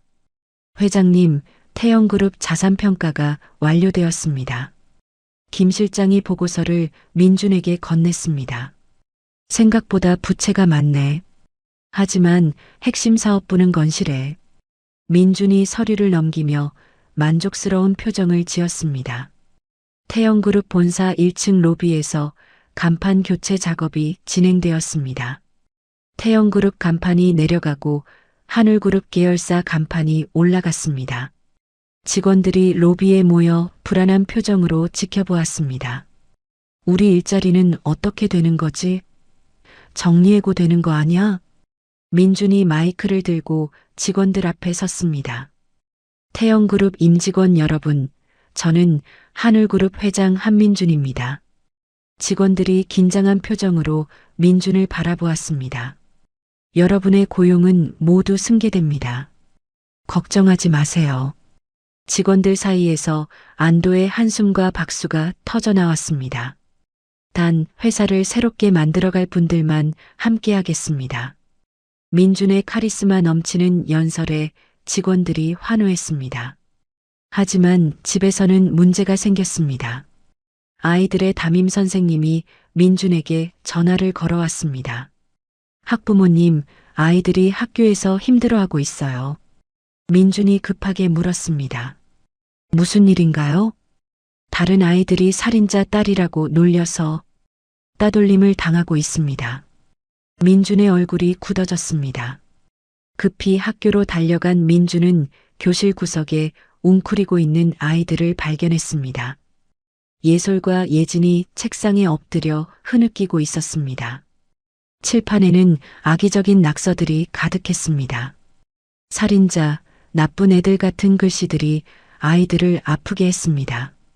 예솔아, 예진아. 민준이 아이들을 부드럽게 불렀습니다. 아이들이 고개를 들자 눈이 빨갛게 부어 있었습니다. 아빠. 예진이 민준의 품으로 뛰어들었습니다. 무서워요. 애들이 우리 미워해요. 민준이 아이들을 꼭 안아주며 말했습니다. 괜찮아. 아빠가 있잖아. 담임 선생님이 미안해하며 다가왔습니다. 죄송합니다. 아이들을 잘 지도하겠습니다. 민준이 아이들을 데리고 교실을 나오며 결심했습니다. 한국을 잠시 떠나는 것이 좋겠다고 생각했습니다. 집에 돌아온 민준이 아이들에게 말했습니다. 우리 여행 갈까? 여행이요?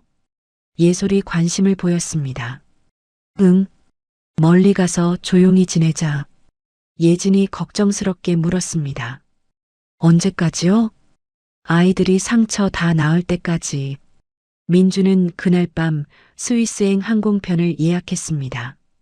조용한 곳에서 아이들이 마음의 상처를 치유할 시간이 필요했습니다. 짐을 싸면서 민주는 아내의 사진을 챙겼습니다. 지은아, 잠깐 아이들과 함께 쉬다 올게.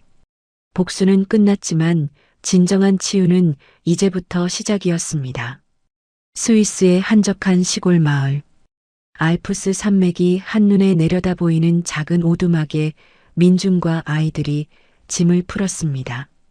창밖으로 보이는 푸른 초원과 하얀 눈 덮인 산봉우리가 평화로웠습니다. 와, 정말 예뻐요. 예진이 창가에 서서 감탄했습니다. 예솔도 옆에서 눈을 반짝이며 풍경을 바라보았습니다. 한국의 시끄러운 시선에서 벗어난 아이들은 점차 안정을 찾아갔습니다. 민주는 매일 아침 아이들과 함께 산책을 했습니다. 아빠, 저 꽃 예뻐요. 예진이 들판의 야생화를 가리켰습니다. 민준이 꽃을 꺾어 예진의 머리에 꽂아주었습니다. 우리 예진이가 더 예뻐. 예솔이 투정을 부렸습니다. 저한테도 해주세요. 민준이 웃으며 예솔에게도 꽃을 꽂아주었습니다. 처음으로 아이들이 민준에게 응석을 부리기 시작했습니다. 그동안 억눌러왔던 감정들이 조금씩 표출되었습니다. 저녁마다 민준이 직접 요리를 해주었습니다. 아이들이 좋아하는 파스타와 스테이크를 만들어주며 대화를 나눴습니다. 아빠, 우리 언제까지 여기 있어요? 예솔이 포크를 돌리며 물었습니다. 아이들이 좋아할 때까지. 저는 여기가 좋아요. 아무도 우리 놀리지 않아요. 예진이 환하게 웃으며 말했습니다. 예진은 현지 미술치료사로부터 그림 그리기 치료를 받기 시작했습니다. 처음에는 어둡고 무서운 그림을 그렸지만 시간이 지날수록 밝은 색깔을 사용했습니다. 오늘은 뭘 그렸어? 민준이 예진의 그림을 보며 물었습니다.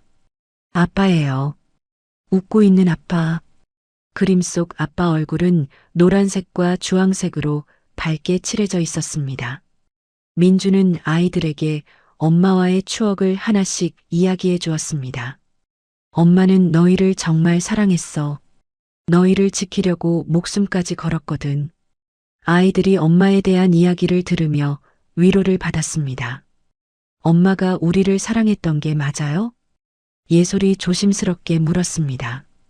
당연하지. 세상에서 가장 사랑했어. 민주는 밤마다 아이들을 재우고 한국의 김 실장과 업무 연락을 했습니다. 강태석 재판 어떻게 되고 있어? 1심에서 무기징역이 나왔습니다.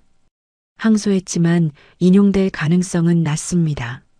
민준이 그 소식을 듣고도 담담하게 반응했습니다. 그래.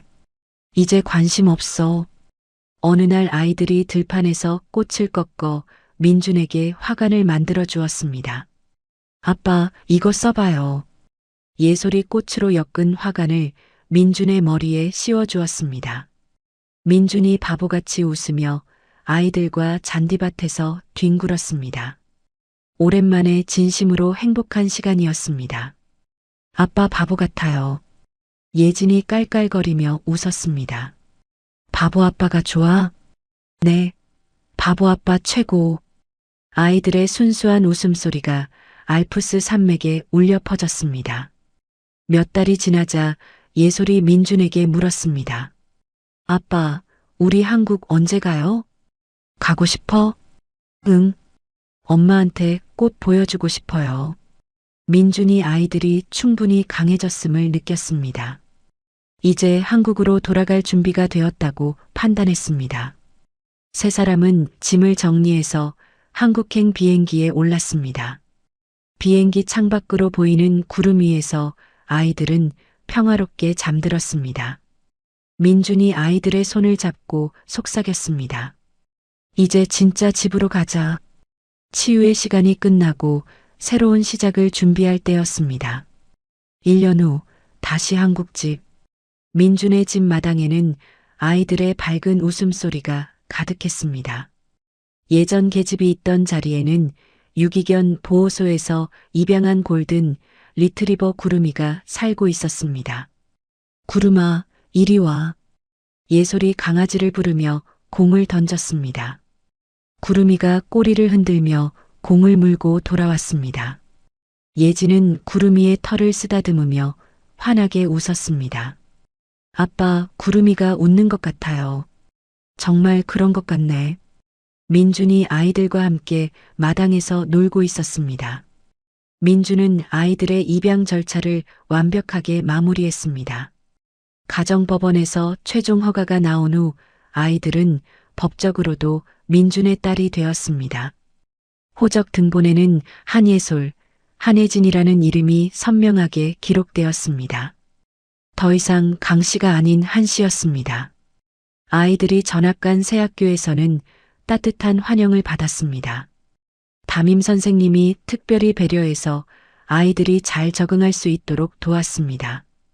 예솔이, 예진이가 전학 왔어요. 모두 친하게 지내주세요. 아이들이 박수를 치며 환영했습니다.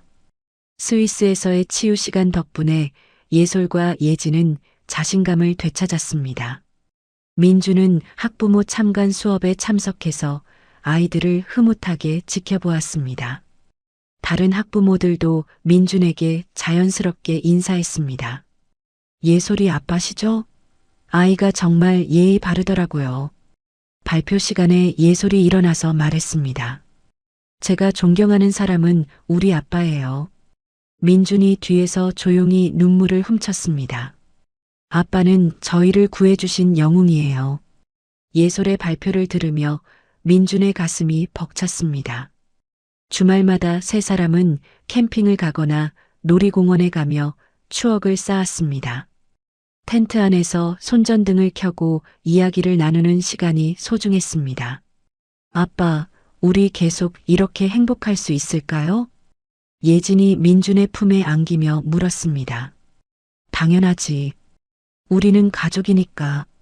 거실 벽에는 세 사람이 함께 찍은 가족 사진이 크게 걸려 있었습니다. 웃고 있는 모습이 정말 행복해 보였습니다. 민주는 사회환원재단을 설립하고 고아들을 돕는 일을 시작했습니다. 지은 희망재단이라는 이름으로 아내를 기렸습니다. 아이들도 아빠를 따라 봉사활동에 참여했습니다. 고아원에서 동생들에게 책을 읽어주고 함께 놀아주었습니다. 언니들이 책 잘 읽어주네요. 고아원 선생님이 칭찬했습니다. 아이들이 자랑스러워하며 더욱 열심히 봉사했습니다. 아내의 기일이 되자 세 사람은 다시 묘지를 찾았습니다. 이번에는 슬픔보다는 감사한 마음이 컸습니다. 엄마, 저희 아빠랑 정말 잘 지내고 있어요. 예솔이 비석에 대고 자랑했습니다. 학교에서 친구도 많이 사귀었어요. 예진도 엄마에게 근황을 전했습니다. 민준이 비석을 쓰다듬으며 말했습니다. 지은아, 이제 걱정하지 마. 아이들 잘 키우고 있어. 묘지에서 내려오는 길에 노을이 아름답게 지고 있었습니다. 민준이 양손에 아이들의 손을 잡고 걸었습니다. 석양에 비친 그림자 세 개가 길게 늘어지며 하나로 뭉쳐졌습니다. 아빠 사랑해요. 아이들이 동시에 말했습니다. 나도 사랑해. 세상에서 제일. 민주는 지금 이 순간이 생애 가장 행복한 순간이라고 확신했습니다. 진정한 가족이 탄생한 순간이었습니다. 교도소 의무실. 강태석이 하얀 병원 가운을 입고 차가운 침대에 누워 있었습니다. 지병인 당뇨가 악화되어 몸이 급속히 쇠약해졌습니다. 간수님, 물 좀. 강태석이 갈라진 목소리로 부탁했지만 아무도 신경 쓰지 않았습니다. 그를 찾아오는 사람은 한 명도 없었습니다. 벽에 걸린 작은 TV에서 뉴스가 나왔습니다. 하늘그룹 사회공헌 활동으로 모범 기업상 수상이라는 제목이 떴습니다. 민준이 시상대에서 상을 받으며 인사말을 하는 모습이 나왔습니다. 저희는 앞으로도 소외된 이웃을 위해 최선을 다하겠습니다. 강태석이 그 장면을 보며 이불을 움켜쥐고 분통을 터뜨렸습니다. 젠장할 놈들. 하지만 격한 감정에 기침이 터져 나왔습니다. 피가 섞인 가래가 손수건을 적셨습니다. 뉴스는 계속 이어졌습니다. 민준과 아이들이 고아원에서 봉사하는 모습이 보도되었습니다. 한 회장의 두 따님도 함께 봉사활동에 참여해 훈훈함을 더했습니다. 강태석이 자신이 버린 아이들이 행복하게 웃는 모습을 보며 괴로워했습니다. 내 아이들인데, 내 피를 받은 아이들인데. 하지만 이미 돌이킬 수 없는 상황이었습니다. 강태석은 과거의 영광을 그리워하며 허상에 빠졌습니다. 정신이 혼미해져서 자신이 아직도 회장실에 있다고 착각했습니다. 비서실장, 내 차 뽑아. 혼자 중얼거리는 모습을 본 다른 환자들이 고개를 저었습니다. 며칠 후 강태석의 병세는 급속히 악화되었습니다. 의사가 마지막이라고 통보했지만 가족들은 오지 않았습니다. 강태석이 마지막 숨을 거두는 순간에도 혼자였습니다. 쓸쓸하게 눈을 감으며 세상을 떠났습니다. 다음 날 신문사회면 한 구석에 작은 부고 기사가 실렸습니다. 태영그룹 회장 강태석 씨 복역 중 병사라는 제목으로 겨우 5줄짜리 기사였습니다. 민주는 아침 신문을 보다가 그 기사를 발견했습니다. 잠시 기사를 읽고는 무표정하게 신문을 넘겨버렸습니다. 아이들이 아빠 뭐 봐? 하고 물었습니다. 아무것도 아니야. 민준이 신문을 접으며 덤덤하게 대답했습니다.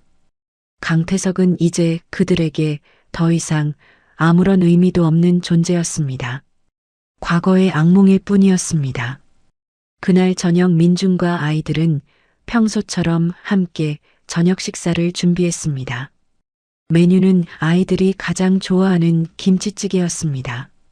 아빠, 이거 넣어도 돼요? 예진이 대파를 썰며 물었습니다. 그래, 많이 넣어. 맛있어질 거야. 세 사람이 식탁에 둘러앉아 시시콜콜한 이야기를 나누며 웃었습니다. 강태석의 죽음은 그들의 저녁 식사 분위기를 1도 망치지 못했습니다. 이것이야말로 진정한 복수의 완성이었습니다. 악인은 잊혀지고 선한 사람들은 행복하게 살아가는 것. 민준이 식사 후 아이들과 함께 설거지를 했습니다. 거품 장난을 치며 깔깔거리는 아이들의 웃음소리가 주방을 가득 채웠습니다. 아빠 코에 거품 붙었어요. 예솔이 손가락질하며 웃었습니다. 민준이 이 평범한 일상을 지키기 위해 그동안 얼마나 노력했는지 돌아보았습니다. 그 모든 과정이 결국 이 순간을 위한 것이었다고 느꼈습니다. 창밖에는 평온한 밤눈이 내리기 시작했습니다. 첫눈을 맞던 그날 밤과는 완전히 다른 의미의 눈이었습니다. 이제는 희망과 평화의 상징이었습니다. 5년 후, 아이들은 어느새 중학생이 되었습니다. 예솔은 키가 훌쩍 자라서 민준의 어깨까지 닿았고, 예진도 제법 숙녀 티가 났습니다. 아빠, 저 전교회장에 출마할 거예요. 예솔이 연설문 초안을 들고 민준에게 보여주었습니다. 와, 우리 딸이 벌써 정치인이 되려고 하네. 민준이 연설문을 읽어보며 조언했습니다. 여기 부분은 좀 더 구체적으로 쓰는 게 어떨까? 역시 아빠. 이래서 기업인이신 거예요. 예솔이 메모를 하며 고개를 끄덕였습니다. 예진은 거실에서 캔버스에 그림을 그리고 있었습니다. 지역 미술대회에서 대상을 받아온 상장이 벽에 걸려 있었습니다. 오늘은 뭘 그려? 민준이 예진 옆에 앉으며 물었습니다. 우리 가족이요. 엄마도 함께 그렸어요. 그림 속에는 민준과 아이들, 그리고 하늘에서 내려다보는 지은의 모습이 담겨 있었습니다. 따뜻하고 평화로운 분위기가 물씬 느껴졌습니다. 민준이 상장을 가장 잘 보이는 곳에 걸어두었습니다. 사춘기가 온 아이들과는 가끔 의견 충돌이 있었습니다. 아빠는 몰라요. 요즘 애들이 뭘 좋아하는지. 예솔이 투정을 부르며 방문을 쾅 닫았습니다. 민준이 한참 후에 방 앞에서 말했습니다. 예솔아, 아빠가 틀렸어. 미안해. 문이 살짝 열리며 예솔이 고개를 내밀었습니다. 정말요? 정말이야. 우리 딸 말이 맞아. 예솔이 웃으며 민준을 안아주었습니다. 민준은 나이가 들어가는 자신을 느끼며 건강관리에 더욱 신경 썼습니다. 매일 새벽 조깅을 하고 정기 검진도 빠지지 않았습니다. 아빠, 왜 이렇게 운동해요? 예진이 땀을 흘리며 돌아온 민준에게 물었습니다. 너희 곁에 더 오래 있어주려고. 아빠는 절대 어디 안 가죠? 당연하지. 아빠는 항상 너희 편이야. 민준은 가끔 아내의 꿈을 꾸었습니다. 꿈속의 지은은 항상 웃고 있었습니다. 고마워, 민준아. 아이들 잘 키워줘서. 당연한 거야. 우리 가족이니까. 꿈에서 깬 민준은 더 이상 슬프지 않았습니다. 지은이 행복해한다는 것을 느낄 수 있었습니다. 아이들이 학교 간 사이에 민준은 정원을 가꾸었습니다. 지은이 좋아하던 백합이 정원 가득 피어 있었습니다. 이웃들이 지나가며 인사했습니다. 회장님, 꽃이 올해도 참 예쁘게 피었네요. 감사합니다. 정성껏 키웠거든요. 민준이 사람 좋은 미소로 화답했습니다. 김 실장도 이제는 가족처럼 집에 자주 놀러 왔습니다. 아이들과 함께 보드게임을 하며 즐거운 시간을 보냈습니다. 김 아저씨, 이번엔 제가 이길 거예요. 예진이 주사위를 던지며 자신만만하게 말했습니다. 집은 항상 웃음소리와 대화로 가득 찼습니다. 사랑과 온기가 넘치는 진짜 가정이 되었습니다. 예솔이 어느 날 민준에게 말했습니다. 아빠, 나중에 제가 결혼해도 아빠랑 같이 살 거예요. 내 남편이 싫어하지 않을까? 민준이 농담조로 대답했습니다. 그럼 남편이 우리 집으로 들어오면 되죠. 아이들의 당찬 모습에 민준이 큰 소리로 웃었습니다. 이런 순간들이 인생의 가장 소중한 보물이었습니다. 예진의 고등학교 졸업식. 민준이 꽃다발을 들고 학교 강당에 앉아 있었습니다. 졸업생들이 가운을 입고 단상에 올라 졸업장을 받는 모습을 지켜보았습니다. 한혜진. 예진의 이름이 호명되자 민준이 자리에서 일어나 박수를 쳤습니다. 카메라로 그 순간을 놓치지 않고 찍었습니다. 예진이 졸업장을 받고 단상에서 민준을 찾아 손을 흔들었습니다. 민준도 손을 흔들어 화답했습니다. 졸업식이 끝나고 예진이 친구들과 사진을 찍었습니다. 밝은 웃음을 지으며 포즈를 취하는 모습이 자연스러웠습니다. 예진아, 축하해. 친구들이 예진을 축하해 주었습니다. 민주는 그 모습을 보며 감격했습니다. 아이들이 강태석의 그림자에서 완전히 벗어나 자신만의 길을 걷고 있었습니다. 집으로 돌아오는 길에 예솔이 말했습니다. 아빠, 엄마 보고 싶어요. 나도 그래. 우리 엄마한테 가서 자랑하자. 세 사람이 묘지로 향했습니다. 아이들은 이제 비석보다 키가 훨씬 컸습니다. 어린 시절의 모습은 온데간데없고 의젓한 숙녀가 되어 있었습니다. 예진이 비석 앞에서 말했습니다. 엄마, 저 졸업했어요. 이제 어른 됐어요. 미술도 계속할 거예요. 엄마 그림도 그릴게요. 민준이 아이들의 어깨에 손을 올렸습니다. 엄마도 정말 기뻐하실 거야. 묘지에서 내려오는데 눈이 내리기 시작했습니다. 10여 년 전 그날처럼 눈이 내렸지만 분위기는 전혀 달랐습니다. 아이들이 눈을 맞으며 즐거워했습니다. 민준도 함께 웃으며 눈송이를 바라보았습니다. 아빠, 우리를 처음 만난 날도 눈이 왔죠? 예솔이 눈을 맞으며 물었습니다. 그래. 그날이 내 인생에서 가장 중요한 날이었어. 그때 아빠가 우리 안 받아줬으면 어쩔 뻔했어요? 예진이 걱정스럽게 말했습니다. 민준이 아이들을 꼭 안아주었습니다. 그런 일은 절대 없었을 거야. 내가 너희를 만난 건 운명이었거든. 세 사람이 서로의 손을 꼭 잡고 눈 내리는 길을 걸었습니다. 발자국 3개가 나란히 찍혔습니다. 민준이 하늘을 우러러보며 작게 속삭였습니다. 고마워, 지은아. 이 아이들을 내게 보내줘서. 눈발이 점점 굵어졌지만 그들의 뒷모습은 따뜻해 보였습니다. 과거의 아픔은 모두 치유되고 새로운 희망만이 남아 있었습니다. 집에 도착한 세 사람은 젖은 옷을 갈아입고 거실에 모였습니다. 벽난로에 불을 피우고 따뜻한 코코아를 마셨습니다. 아빠, 우리 정말 행복하죠? 예진이 민준의 어깨에 기대며 말했습니다. 그래. 이보다 더 행복할 수는 없어. 민준이 아이들을 바라보며 진심으로 대답했습니다. 창밖에 눈은 계속 내렸지만 이제는 새로운 시작의 신호였습니다. 과거와 완전히 화해한 가족의 평화로운 저녁이었습니다.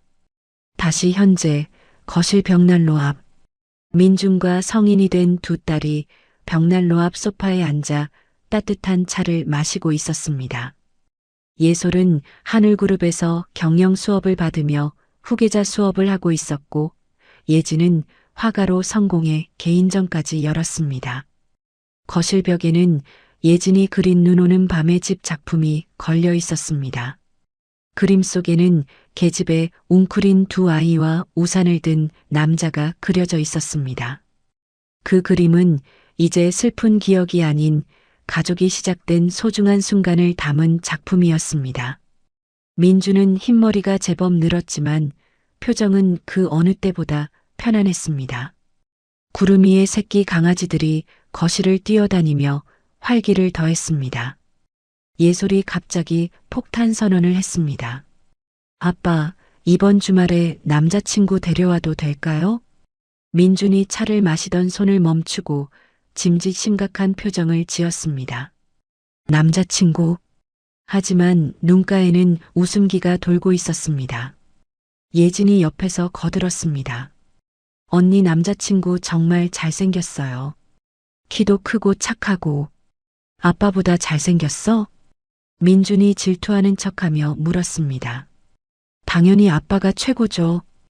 예솔이 민준의 팔을 잡으며 애교를 부렸습니다. 세 사람이 한바탕 웃음을 터뜨렸습니다. 이런 소소한 일상의 행복이 가장 소중했습니다. 창밖에는 여전히 눈이 내리고 있었습니다. 민준이 자리에서 일어나 창가로 갔습니다. 유리창에 비친 자신의 모습과 뒤에 앉은 딸들의 모습이 겹쳐 보였습니다. 그는 자신이 지켜낸 것이 단순히 아이들이 아니라 자신의 삶 전체였음을 깨달았습니다. 민준이 뒤를 돌아 아이들에게 말했습니다. 사랑한다. 아이들도 따뜻한 미소를 지으며 대답했습니다. 우리도 사랑해요, 아빠. 카메라가 서서히 멀어지며 눈 덮인 전원주택의 전경을 비췄습니다. 집 굴뚝에서 피어오르는 연기가 눈 내리는 하늘로 퍼져갔습니다. 거실 창문으로는 따뜻한 불빛이 새어나왔습니다. 그 불빛 속에서 행복한 가족의 실루엣이 보였습니다. 지은의 사진이 놓인 선반 위에도 촛불이 켜져 있었습니다. 그녀도 이 행복한 순간을 함께하고 있는 것 같았습니다. 눈은 계속 내렸지만 이제는 슬픔의 상징이 아니었습니다. 새로운 시작과 희망을 알리는 축복의 눈이었습니다. 민준과 아이들의 이야기는 복수로 시작됐지만 사랑으로 끝났습니다. 진정한 승리는 원수를 무너뜨리는 것이 아니라 사랑하는 사람들을 지키는 것이었습니다. 먼 하늘에서 지은이 미소 짓으며 가족을 지켜보는 것 같았습니다. 그녀의 사랑이 만들어낸 기적이 계속되고 있었습니다. 눈 내리는 겨울밤, 따뜻한 집안의 가족. 이것이 진짜 행복의 모습이었습니다. 이야기는 이렇게 막을 내렸습니다. 이렇게 민준과 예솔, 예진의 이야기가 막을 내렸습니다. 눈보라 치던 그 밤, 계집에서 시작된 운명적인 만남이 진정한 가족의 사랑으로 완성되었네요. 강태석이라는 악인을 무너뜨리는 것도 중요했지만 결국 가장 소중한 것은 사랑하는 사람들과 함께하는 평범한 일상이었습니다. 민준이 아이들에게 진짜 아버지가 되어준 것처럼 때로는 피보다 진심이 더 진한 가족을 만들어내기도 합니다. 상처받은 마음들이 서로를 치유하며 새로운 희망을 만들어가는 모습에서 우리는 진정한 사랑의 의미를 배울 수 있었습니다. 복수는 끝났지만 사랑은 계속되고 있습니다. 지은이 남긴 사랑의 씨앗이 민준과 아이들을 통해 더 큰 행복으로 자라났듯이 우리 모두의 삶에도 그런 기적 같은 순간들이 찾아오길 바랍니다. 이야기를 끝까지 들어주신 분이 계시다면 이 사연을 듣고 느끼신 점을 댓글로 하나 남겨주세요. 감사합니다.